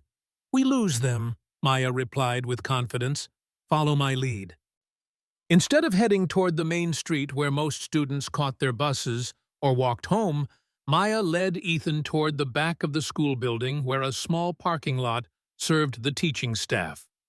There were fewer students in this area, and more importantly, several routes that would allow them to disappear from view. "There's a drainage tunnel that runs under the football field," Maya explained as they walked. "It connects to the storm drain system that runs throughout the town. If we can reach it without being seen, we can surface anywhere within a 3-mile radius." Ethan looked at her with renewed amazement. "How do you know about drainage tunnels?" "My father taught me to always have multiple escape routes," Maya replied matter-of-factly. "The first thing we did when we moved here was map every possible way in and out of the areas where we spend time." They reached the maintenance shed behind the gymnasium, and Maya quickly checked to make sure they weren't being observed before pulling Ethan behind the building. "There," she said, pointing to what appeared to be a standard storm drain cover. "That connects to the main tunnel system." "You want us to go into the sewers?" Ethan asked with obvious reluctance. They're storm drains, not sewers, Maya corrected. They're designed to carry rainwater so they're relatively clean. And more importantly, they're one place our surveillance team can't follow us without splitting up. Ethan looked at the drain cover, then back at Maya. You know, when I woke up this morning, I thought the most exciting thing that would happen today was a pop quiz in chemistry. Are you having second thoughts? Actually, Ethan said with a grin that transformed his entire face. This is the most interesting my life has ever been. Together, they managed to lift the heavy metal cover and lower themselves into the tunnel below. The drainage system was exactly as Maya had described, clean, dry, and large enough for them to walk upright. Emergency lighting provided enough illumination to see where they were going. How far does this go? Ethan asked as they began walking through the tunnel. About 2 miles before it reaches the main junction, Maya replied. From there we can surface near the public library, which is only a few blocks from the Riverside Inn. As they walked, Ethan pulled out his smartphone and began working on something. What are you doing? Maya asked. Setting up a mobile Wi-Fi hotspot, Ethan explained.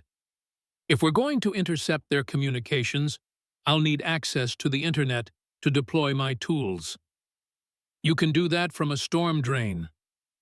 I can do it from anywhere with cell coverage, Ethan replied proudly. One of the advantages of being born in the digital age. 20 minutes later, they emerged from a drain outlet near the town's small public library, completely undetected by their surveillance team. After checking to make sure they hadn't been followed, they made their way to a coffee shop across the street from the Riverside Inn. Perfect view of their hotel, Ethan observed as they settled into a corner booth, and free Wi-Fi to supplement my mobile connection. As Ethan set up his laptop and began working on what he called digital reconnaissance, Maya studied the hotel across the street. It was a modest 2-story building that catered primarily to traveling salesmen and the occasional tourists visiting the local historical sites.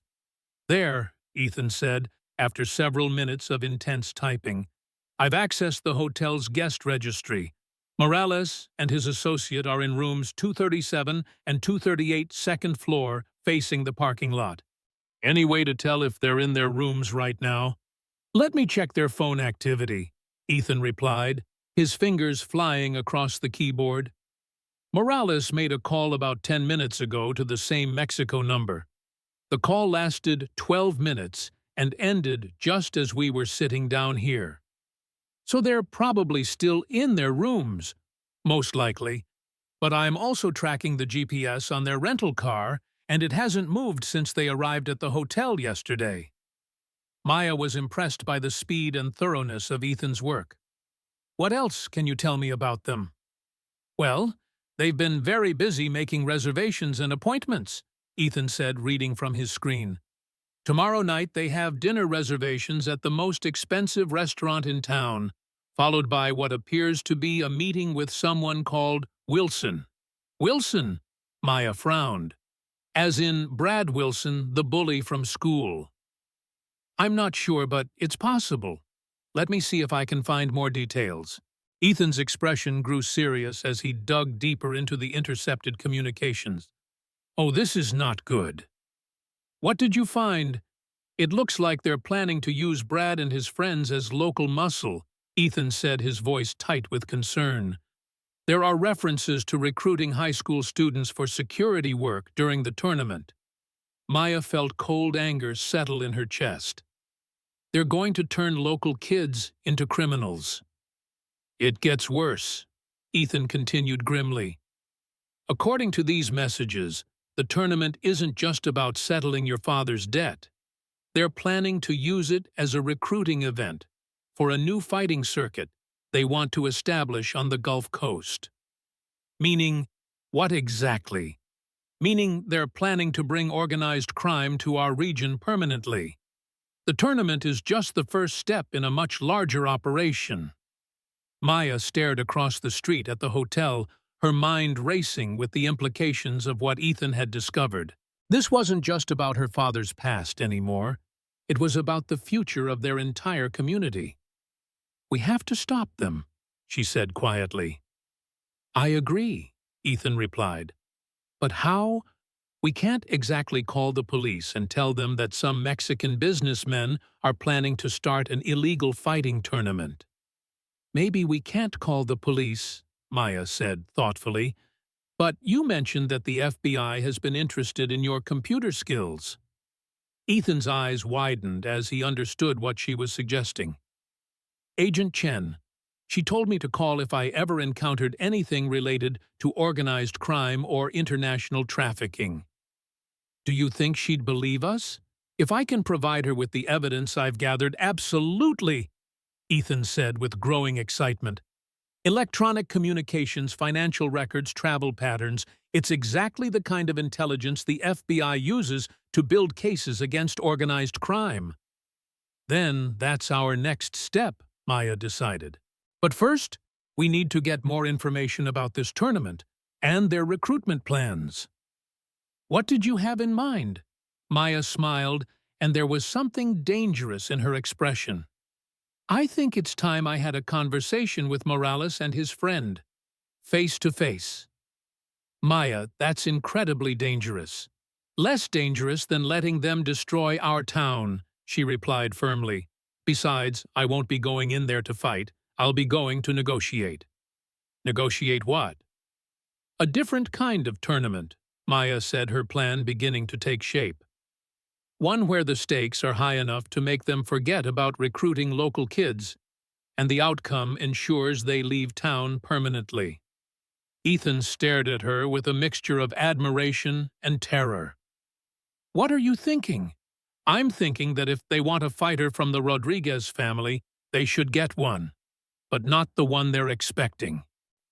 As the sun began to set over the small town of Riverside, Maya Rodriguez prepared to offer herself as bait in a trap that would either save her community or destroy everything she had come to care about. But for the first time since leaving Mexico, she wasn't facing the future alone. She had Ethan with his brilliant mind and unwavering loyalty. She had a plan that could work if she was brave enough to see it through. And she had something she had almost forgotten. She possessed the absolute certainty that some things were worth fighting for, no matter what the cost. That evening, as the last light faded from the Texas sky, Maya and Ethan put their plan into motion. They had spent hours refining the details, anticipating potential problems, and preparing for every contingency they could imagine. "Are you absolutely sure about this?" Ethan asked for the 10th time as they approached the Riverside Inn through the back parking lot. "No," Maya admitted honestly, "but I'm sure that doing nothing isn't an option." Ethan nodded grimly and pulled out his laptop. "I've got their room bugged electronically, so I'll be able to hear everything that happens. If things go bad, I can call for help immediately. And if things go really bad, then I've already uploaded all our evidence to a secure server that Agent Chen can access," Ethan replied. "Even if something happens to us, the FBI will have everything they need to shut down their operation." Maya felt a surge of affection for this boy who had gone from victim to partner in the span of 3 days.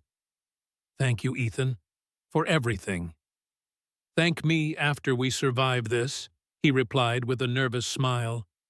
Maya made her way to the hotel's main entrance while Ethan positioned himself in the parking lot where he could monitor the situation and call for help if necessary. Taking a deep breath, she walked through the front door and approached the desk clerk. "Excuse me," she said politely.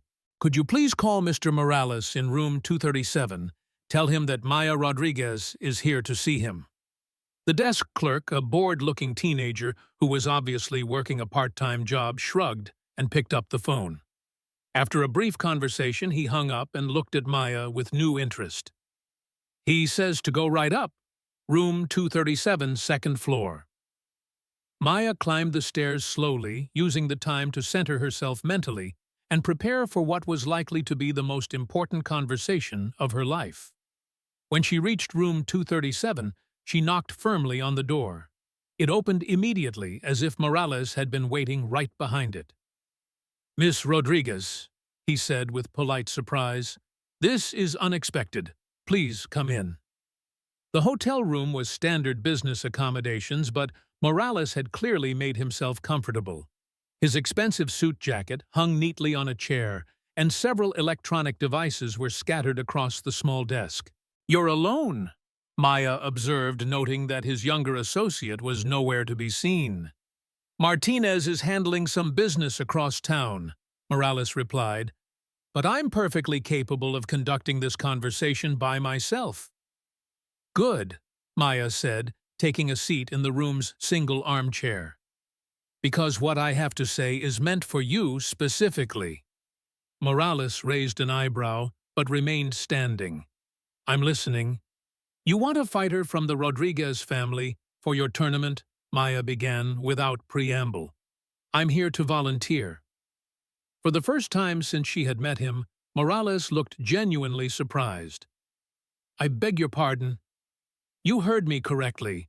I'll fight in your tournament instead of my father." Morales was quiet for a long moment, studying her with professional interest. "Miss Rodriguez, while I'm sure your father has taught you well, this tournament is not a venue for amateurs. The competitors are all seasoned professionals, many with decades of experience in underground fighting." "I'm aware of that," Maya replied calmly, "but I'm also aware that you don't really care who fights, as long as you get the spectacle you need to establish your credibility in the American market." Morales's expression sharpened. "What makes you think you know anything about our business interests?" "Because I've been watching you just as carefully as you've been watching me," Maya said. "I know about your plans to recruit local teenagers as muscle. I know about your meeting with the Wilson family tomorrow night. And I know that this tournament is just the first step in a much larger operation." "Impressive," Morales admitted. "Your father taught you to gather intelligence as well as fight." "He taught me to think strategically," Maya corrected, "which is why I'm here to propose a different arrangement." "I'm listening." Maya leaned forward slightly. "Single combat. Winner takes all. If I win, you and your organization leave this town permanently and forget about establishing operations on the Gulf Coast. If you win, my father agrees to fight in your tournament, and my family accepts whatever consequences follow." Morales considered this proposal carefully. "And who would you be fighting?" "Not you personally," Maya clarified. "You choose your best fighter and I'll face them. But the stakes are what I just described." "Interesting," Morales said, clearly amused. "But what guarantee do I have that your father would honor such an agreement?" "Because he'll be there to witness it," Maya replied. "And because honor means something to our family, even if it doesn't mean anything to yours." Morales's eyes flashed with anger at the insult, but he controlled himself admirably. "You're very confident for someone so young." "I'm confident because I know what I'm capable of," Maya said simply. "The question is whether you're confident enough in your own fighters to accept my challenge." "And if I refuse?" Maya smiled, and there was nothing pleasant in the expression. "Then I'll make sure that every law enforcement agency in the country knows exactly what you're planning, starting with the FBI agent who's been monitoring organized crime activities in this region." Morales's facade of politeness finally cracked. "You're threatening me, little girl." "I'm offering you a choice," Maya corrected. "Accept my challenge, and you get a chance to resolve this situation cleanly with honor on both sides. Refuse, and I'll make your life so complicated that you'll wish you'd never heard the name Rodriguez." The room fell silent as Morales considered his options. Maya could practically see him weighing the risks and benefits of her proposal. "When and where would this combat take place?" he asked finally. "Tomorrow night, after your dinner meeting," There's an abandoned warehouse on the outskirts of town that would provide the privacy you need. And the rules of engagement. Traditional underground fighting rules, Maya replied. No weapons. Fight continues until one combatant yields or is incapacitated. No permanent injury unless absolutely unavoidable. Morales nodded slowly. I'll need to make some phone calls, but I think your proposal has merit. You're offering us the chance to resolve our business with your family, while also providing an entertaining spectacle for my associates who are flying in for the tournament. So you accept? Provisionally, yes, but I reserve the right to choose my fighter and set the specific terms of engagement. Maya stood up from her chair. That's all I ask. I'll expect to hear from you by tomorrow afternoon with the final details. As she headed for the door, Morales called out to her. Miss Rodriguez, you realize that if you lose this fight, you could be seriously injured or killed. Maya paused with her hand on the doorknob. And you realize that if your fighter loses, you'll have been defeated by a 17-year-old girl. I imagine that would be quite embarrassing for your reputation. With that parting shot, she left the room and made her way back downstairs. Ethan was waiting for her in the parking lot, his laptop open and his expression anxious. I heard everything, he said as soon as she approached. Maya, are you insane? You just challenged the Mexican cartel to single combat. I challenged them to an honorable fight with clear stakes, Maya corrected. It's better than letting them turn our town into their personal recruitment center. But what if you lose? Maya looked at Ethan with complete seriousness. Then you make sure Agent Chen gets all the evidence we've gathered, and you make sure my father knows that I died trying to protect innocent people. Ethan grabbed her hands, his expression desperate. There has to be another way. Can't we just go to the FBI now with what we already know? We could, Maya admitted. But by the time they investigate and build a case, Morales's people will have disappeared and set up shop somewhere else. This is our chance to end it permanently. By risking your life. By doing what I was trained to do, Maya replied firmly. My father taught me to fight so I could protect people who couldn't protect themselves. Tomorrow night, that's exactly what I'm going to do. Ethan stared at her for a long moment, then sighed in resignation. If you're determined to do this, then I'm going to help you prepare. How? Research, Ethan said, closing his laptop. If Morales is going to choose a fighter to face you, I'm going to find out everything I can about who that fighter might be. Strengths, weaknesses, fighting style, previous injuries, anything that might give you an advantage. Maya felt that familiar warmth in her chest as she looked at this boy who refused to abandon her even when she was walking into obvious danger. You don't have to do this, Ethan. Yes, I do, he replied simply, because tomorrow night you're going to be fighting for all of us. The least I can do is make sure you have every possible advantage. As they walked back through the drainage tunnels toward their respective homes, Maya realized that somewhere in the past 3 days, Ethan Chen had stopped being just the boy she had protected from bullies. He had become her partner, her ally, and something else that she wasn't quite ready to name yet. Tomorrow night she would face the most dangerous opponent of her life. But tonight, she wasn't alone with her fears and doubts. She had someone who believed in her, someone who was willing to risk everything to help her succeed.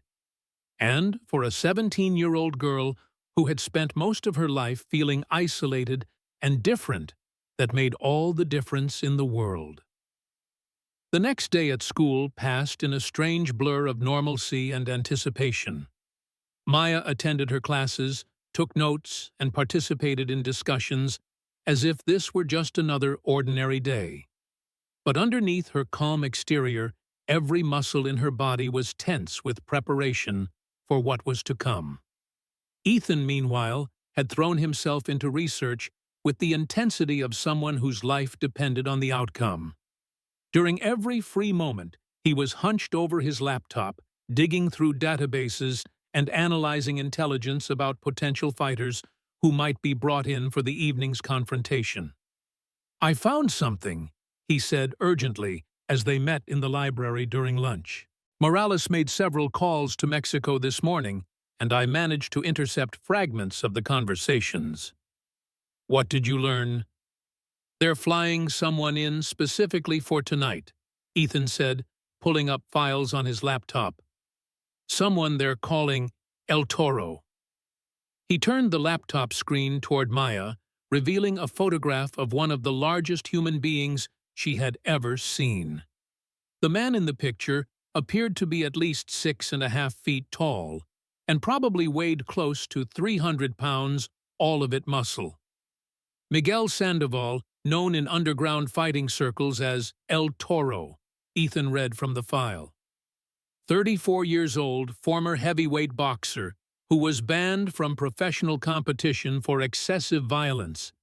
He's been fighting in underground circuits for 10 years, with a record of 63 wins and 0 losses. Maya studied the photograph carefully, analyzing the man's stance, the way he carried his weight, the confidence in his expression.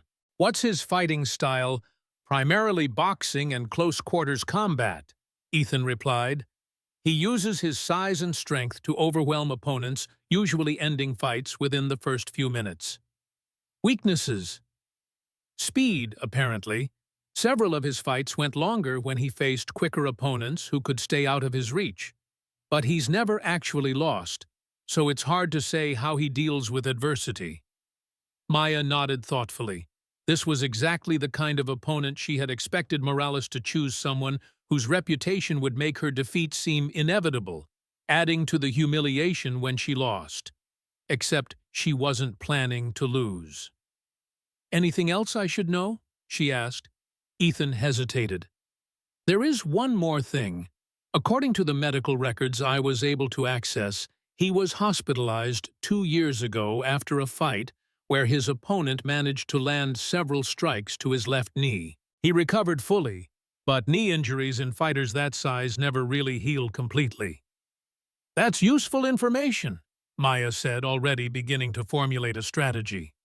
"Maya," Ethan said quietly, "this man is a professional killer who outweighs you by at least 150 pounds. Are you absolutely sure about this?" Maya looked at Ethan's worried face and felt her resolve strengthen. "I'm sure because I have something he doesn't." "What's that? Something worth fighting for?" That afternoon, Maya left school early, claiming she felt sick. In reality, she needed time to prepare both mentally and physically for the confrontation ahead. She spent an hour in her father's makeshift training area in their garage, running through forms and combinations, making sure her body was loose and ready. When her father arrived home from work, he found her sitting in their living room waiting for him. "We need to talk," she said before he could speak.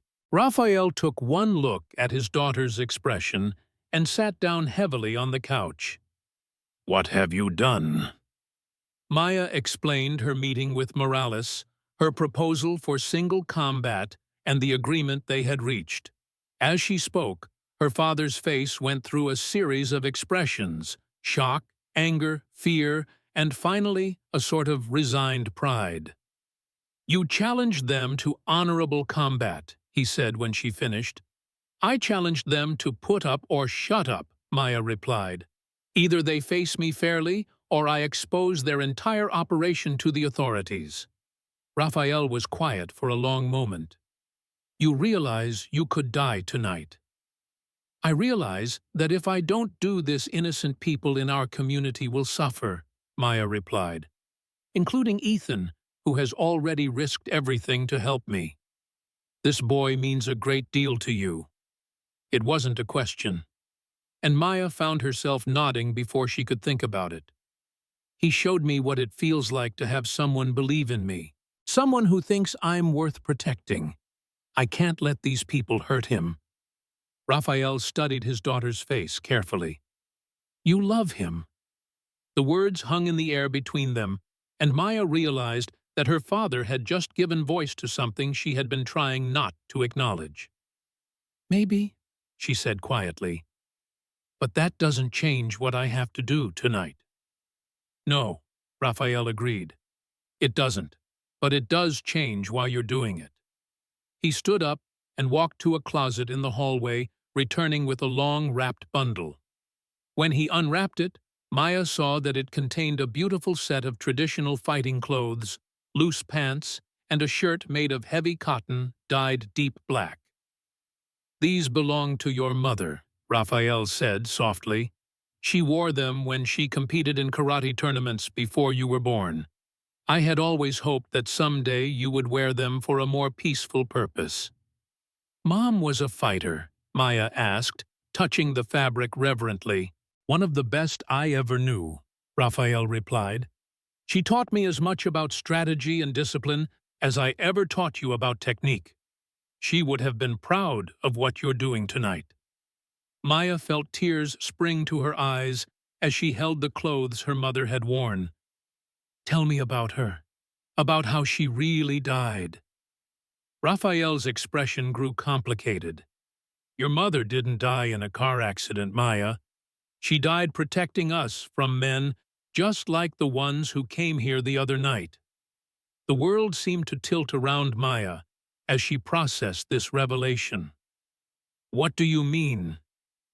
Carmen Rodriguez was a CIA operative, Raphael said quietly.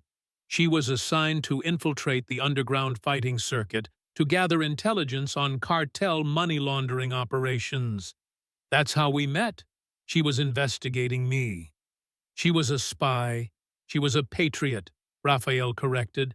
She fell in love with a man she was supposed to be investigating, and she chose to protect him rather than arrest him. When the cartels discovered her true identity, they came for our family. She died, buying us time to escape. Maya stared at her father in shock. Why didn't you ever tell me this? Because I was ashamed, Raphael admitted. Because I blamed myself for her death. Because I thought if I could keep you away from violence, I could keep you safe from the same fate. But you can't keep me safe by keeping me weak, Maya said firmly. Mom knew that. That's why she learned to fight. That's why she taught you. And that's why you taught me. Raphael looked at his daughter with a mixture of pride and sorrow. When did you become so wise? I learned from the best, Maya replied. Both of you. That evening, as the sun set over Riverside, Maya prepared for the fight of her life. She wore her mother's clothes, which fit her perfectly, and she carried her father's blessing, which meant more to her than any weapon ever could. Ethan arrived at their house just as they were preparing to leave. He had spent the afternoon working with Agent Chen, providing her with all the evidence they had gathered about the cartel's operations.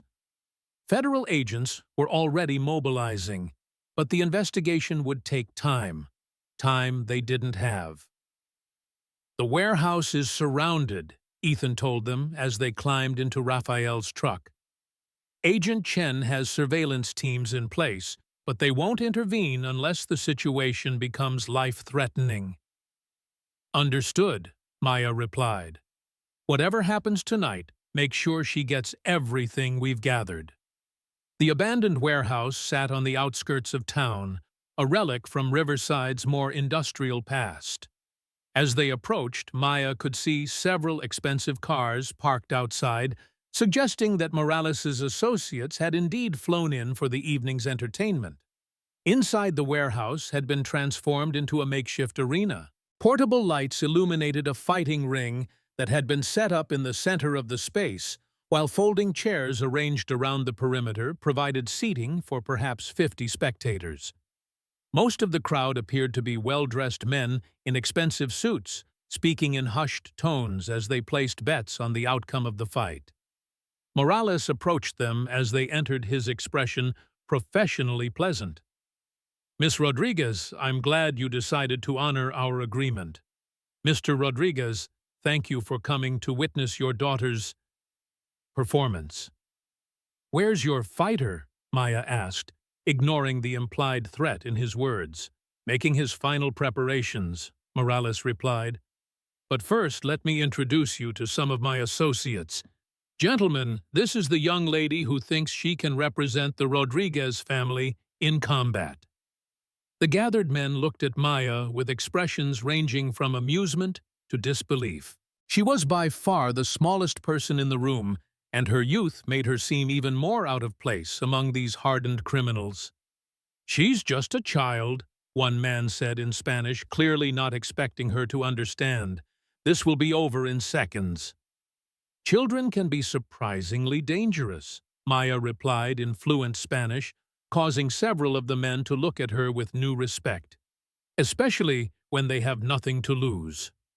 Before anyone could respond, the crowd's attention turned to the far end of the warehouse, where a door had opened to reveal Maya's opponent. El Toro was even more intimidating in person than he had been in photographs. He stood at least 6 feet 7 inches tall, with shoulders that seemed to span half the width of the doorway. His arms were like tree trunks, and his hands looked capable of crushing bone. But it was his eyes that made Maya's breath catch. They were the cold, empty eyes of someone who had killed before and would kill again without hesitation. "Ladies and gentlemen," Morales announced to the crowd, "tonight we witness something truly special. In the red corner, representing the old ways, we have Miguel El Toro Sandoval, undefeated in 63 professional fights. In the blue corner, representing the new generation, we have Maya Rodriguez making her professional debut." The crowd erupted in laughter at the obvious mismatch, but Maya ignored them. She was focused entirely on her opponent, studying his movements, his balance, the way he carried his immense weight. "The rules are simple," Morales continued. "No weapons, no interference from outside parties. The fight continues until one combatant yields or is rendered unconscious. The winner takes all." Maya nodded her understanding and moved to her corner of the ring. Ethan grabbed her hand as she passed. "Remember what we learned about his knee?" he whispered urgently. "Stay mobile, stay out of his reach, and wait for your opening." "I will," Maya promised. "And Ethan, if something happens to me, nothing's going to happen to you," he interrupted firmly. "You're going to win this fight, and then we're going to build something beautiful together." The simple conviction in his voice gave Maya strength. She kissed his forehead gently, then stepped into the ring. El Toro was waiting for her in the center, his massive frame making her look like a child by comparison. The referee, a nervous-looking man who clearly hadn't signed up for this level of violence, motioned for them to approach. "Touch gloves," he said. "May the best fighter win." El Toro extended one massive fist, and Maya touched it briefly with her own. Up close, she could see the scars on his knuckles, the calluses that spoke of years of brutal training. But she could also see something else, a slight favoring of his left leg, so subtle that only someone looking for it would notice. "You sure you want to go through with this little girl?" El Toro asked in heavily accented English. "I promise to make it quick." "I'm sure," Maya replied calmly. "The question is whether you're ready for what comes next." The referee stepped back. "Fight!" El Toro came at her immediately, his strategy, obvious use his size and strength to overwhelm her before she could establish any kind of rhythm. His first punch was a devastating right cross that would have ended the fight instantly if it had connected. But Maya wasn't there to be hit. She slipped under his punch with liquid grace, her father's training taking over as she moved like water around stone. El Toro's follow-up left hook caught nothing but air as Maya danced out of range, her movements so fluid They seemed almost choreographed. The crowd's laughter died away as it became clear that this wasn't going to be the quick execution they had expected. El Toro pressed forward, throwing combination after combination, each punch carrying enough force to break bones. But Maya was always just out of reach, circling, studying, waiting. For the first 3 minutes of the fight, she didn't throw a single offensive strike. She was learning her opponent's patterns, his timing, his tells. She was waiting for the perfect moment to implement the strategy she and Ethan had discussed. That moment came when El Toro, frustrated by his inability to land a clean hit, overextended himself on a wild haymaker. As his massive fist whistled through the air where her head had been, Maya stepped inside his guard and delivered a precise kick to the side of his left knee. The strike was perfectly placed, hitting the exact spot where his old injury had weakened the joint. El Toro stumbled, his balance compromised for just a moment, but it was enough. Maya pressed her advantage, landing a series of quick strikes to his ribs, and floating ribs targeting nerve clusters that would interfere with his breathing. El Toro roared in pain and anger, swinging wildly as he tried to catch this elusive target. But Maya was already gone, circling around behind him to deliver another kick to his compromised knee. The crowd was on its feet now, their earlier amusement replaced by genuine tension. This wasn't supposed to be happening. El Toro was supposed to be invincible, unstoppable. But this slip of a girl was making him look clumsy and slow. For the next several minutes, Maya played a deadly game of cat and mouse. She would dart and land a precise strike on a vulnerable target, then dance away before El Toro could retaliate. Each attack was calculated, designed to weaken him without exposing herself to his devastating power. But Maya knew she couldn't keep this up forever. She was faster than her opponent, but he had the advantage in endurance. Eventually, his superior conditioning would allow him to outlast her unless she could find a way to end the fight decisively. That opportunity came in the 8th minute of the fight.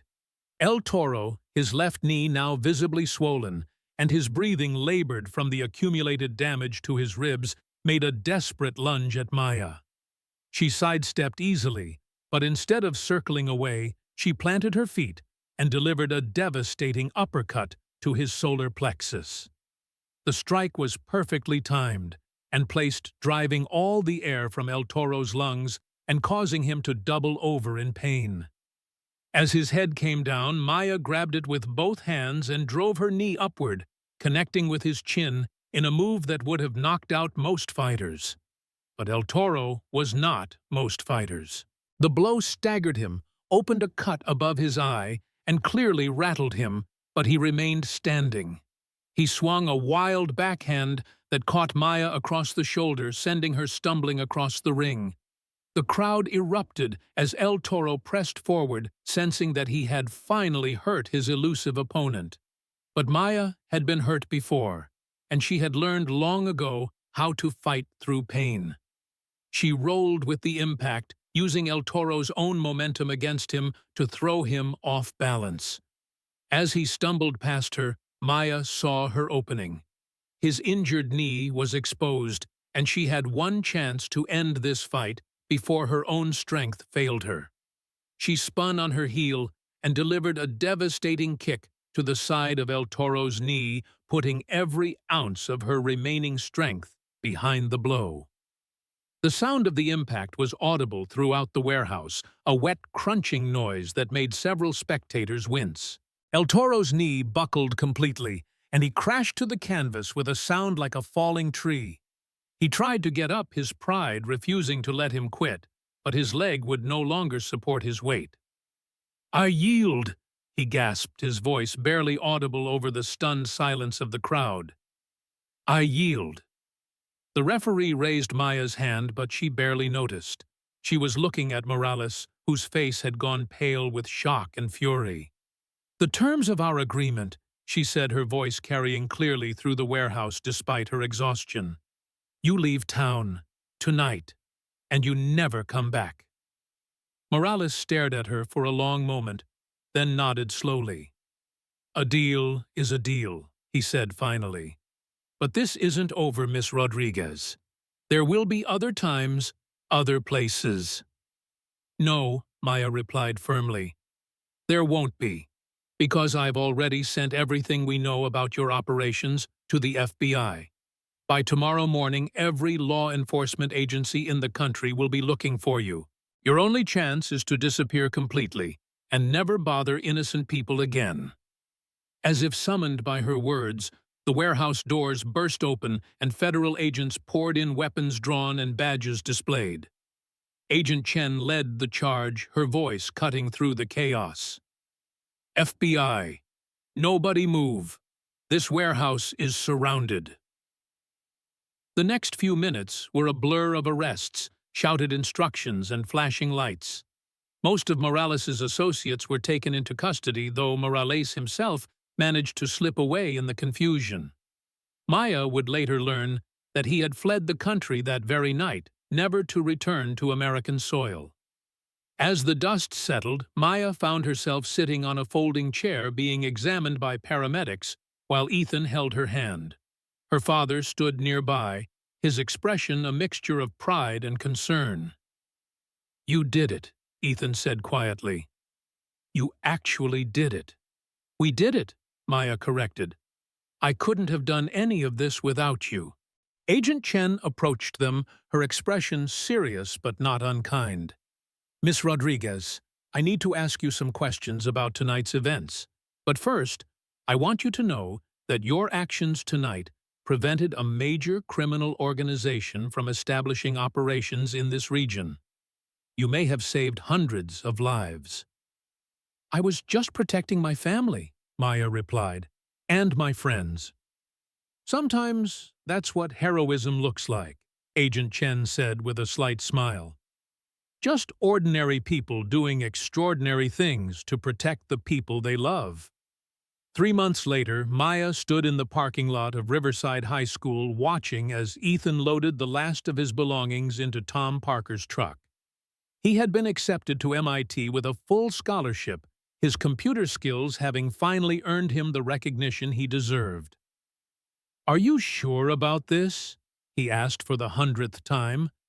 "I could defer for a year, stay here with you." "Absolutely not," Maya interrupted. "This is your dream, Ethan. You've worked too hard to give up now. But what about us? What about what we've built together?" Maya smiled and took his hands in hers. "What we've built together is strong enough to survive a few years of long distance. Besides, I'll be joining you in Cambridge next year. MIT offered me a scholarship too, remember?" It was true. The publicity from the warehouse fight had brought Maya to the attention of several colleges, all of whom were impressed by her combination of academic excellence and unique life experiences. She had chosen MIT specifically because it would allow her to be close to Ethan while pursuing her own dreams of studying international relations. "I love you," Ethan said quietly, the words still new enough to make both of them smile. "I love you too," Maya replied. "Now get out of here before I change my mind and kidnap you." As Ethan's truck disappeared down the highway, Maya felt a hand on her shoulder. She turned to find her father standing behind her, his expression soft with understanding. "You did the right thing," he said. "Love means wanting the best for someone, even when it's hard." "I learned that from you," Maya replied, "and from Mom." Raphael nodded, his eyes distant with memory. "She would have been proud of you, Mija, of what you've become, of the choices you've made." "I hope so," Maya said, "because I'm going to spend the rest of my life trying to live up to her example." As they walked back toward their house, Maya reflected on everything that had happened since that first day at Riverside High. She had come to this small Texas town as a refugee, running from her father's past and trying to build a new life. She was leaving it as a young woman who had found her purpose, her strength, and her heart. The bullies who had once terrorized students like Ethan had learned to leave people alone. Brad Wilson in particular had become almost pathetically eager to avoid any kind of confrontation. The cartel's recruitment plans had been permanently disrupted, and several major arrests had been made based on the intelligence Maya and Ethan had gathered. Most importantly, Maya had learned that sometimes the greatest strength comes not from fighting, but from knowing when to fight and what to fight for. She had discovered that love for family, for friends, for community, was worth any risk. As she prepared for her own departure to college the following year, Maya carried with her the lessons she had learned in Riverside. She would study international relations, preparing herself for a career in diplomacy and conflict resolution. She would learn to fight injustice with intelligence and compassion rather than just physical force. But she would never forget the feeling of stepping into that ring to protect the people she loved, or the moment when a shy, brilliant boy had looked at her and said she was worth protecting. Some fights, Maya had learned, were worth having. Some people were worth protecting. And some love was worth fighting for, no matter what the cost. The story of Maya Rodriguez and Ethan Parker would become something of a legend in Riverside, told and retold by students who wanted to believe that ordinary people could do extraordinary things. But for Maya, it was simply the beginning of a life dedicated to protecting those who couldn't protect themselves. Because in the end, that's what heroes do. They stand up for what's right. They protect the innocent. And they never give up on the people they love. And sometimes, if they're very lucky, they find someone who believes they're worth fighting for too.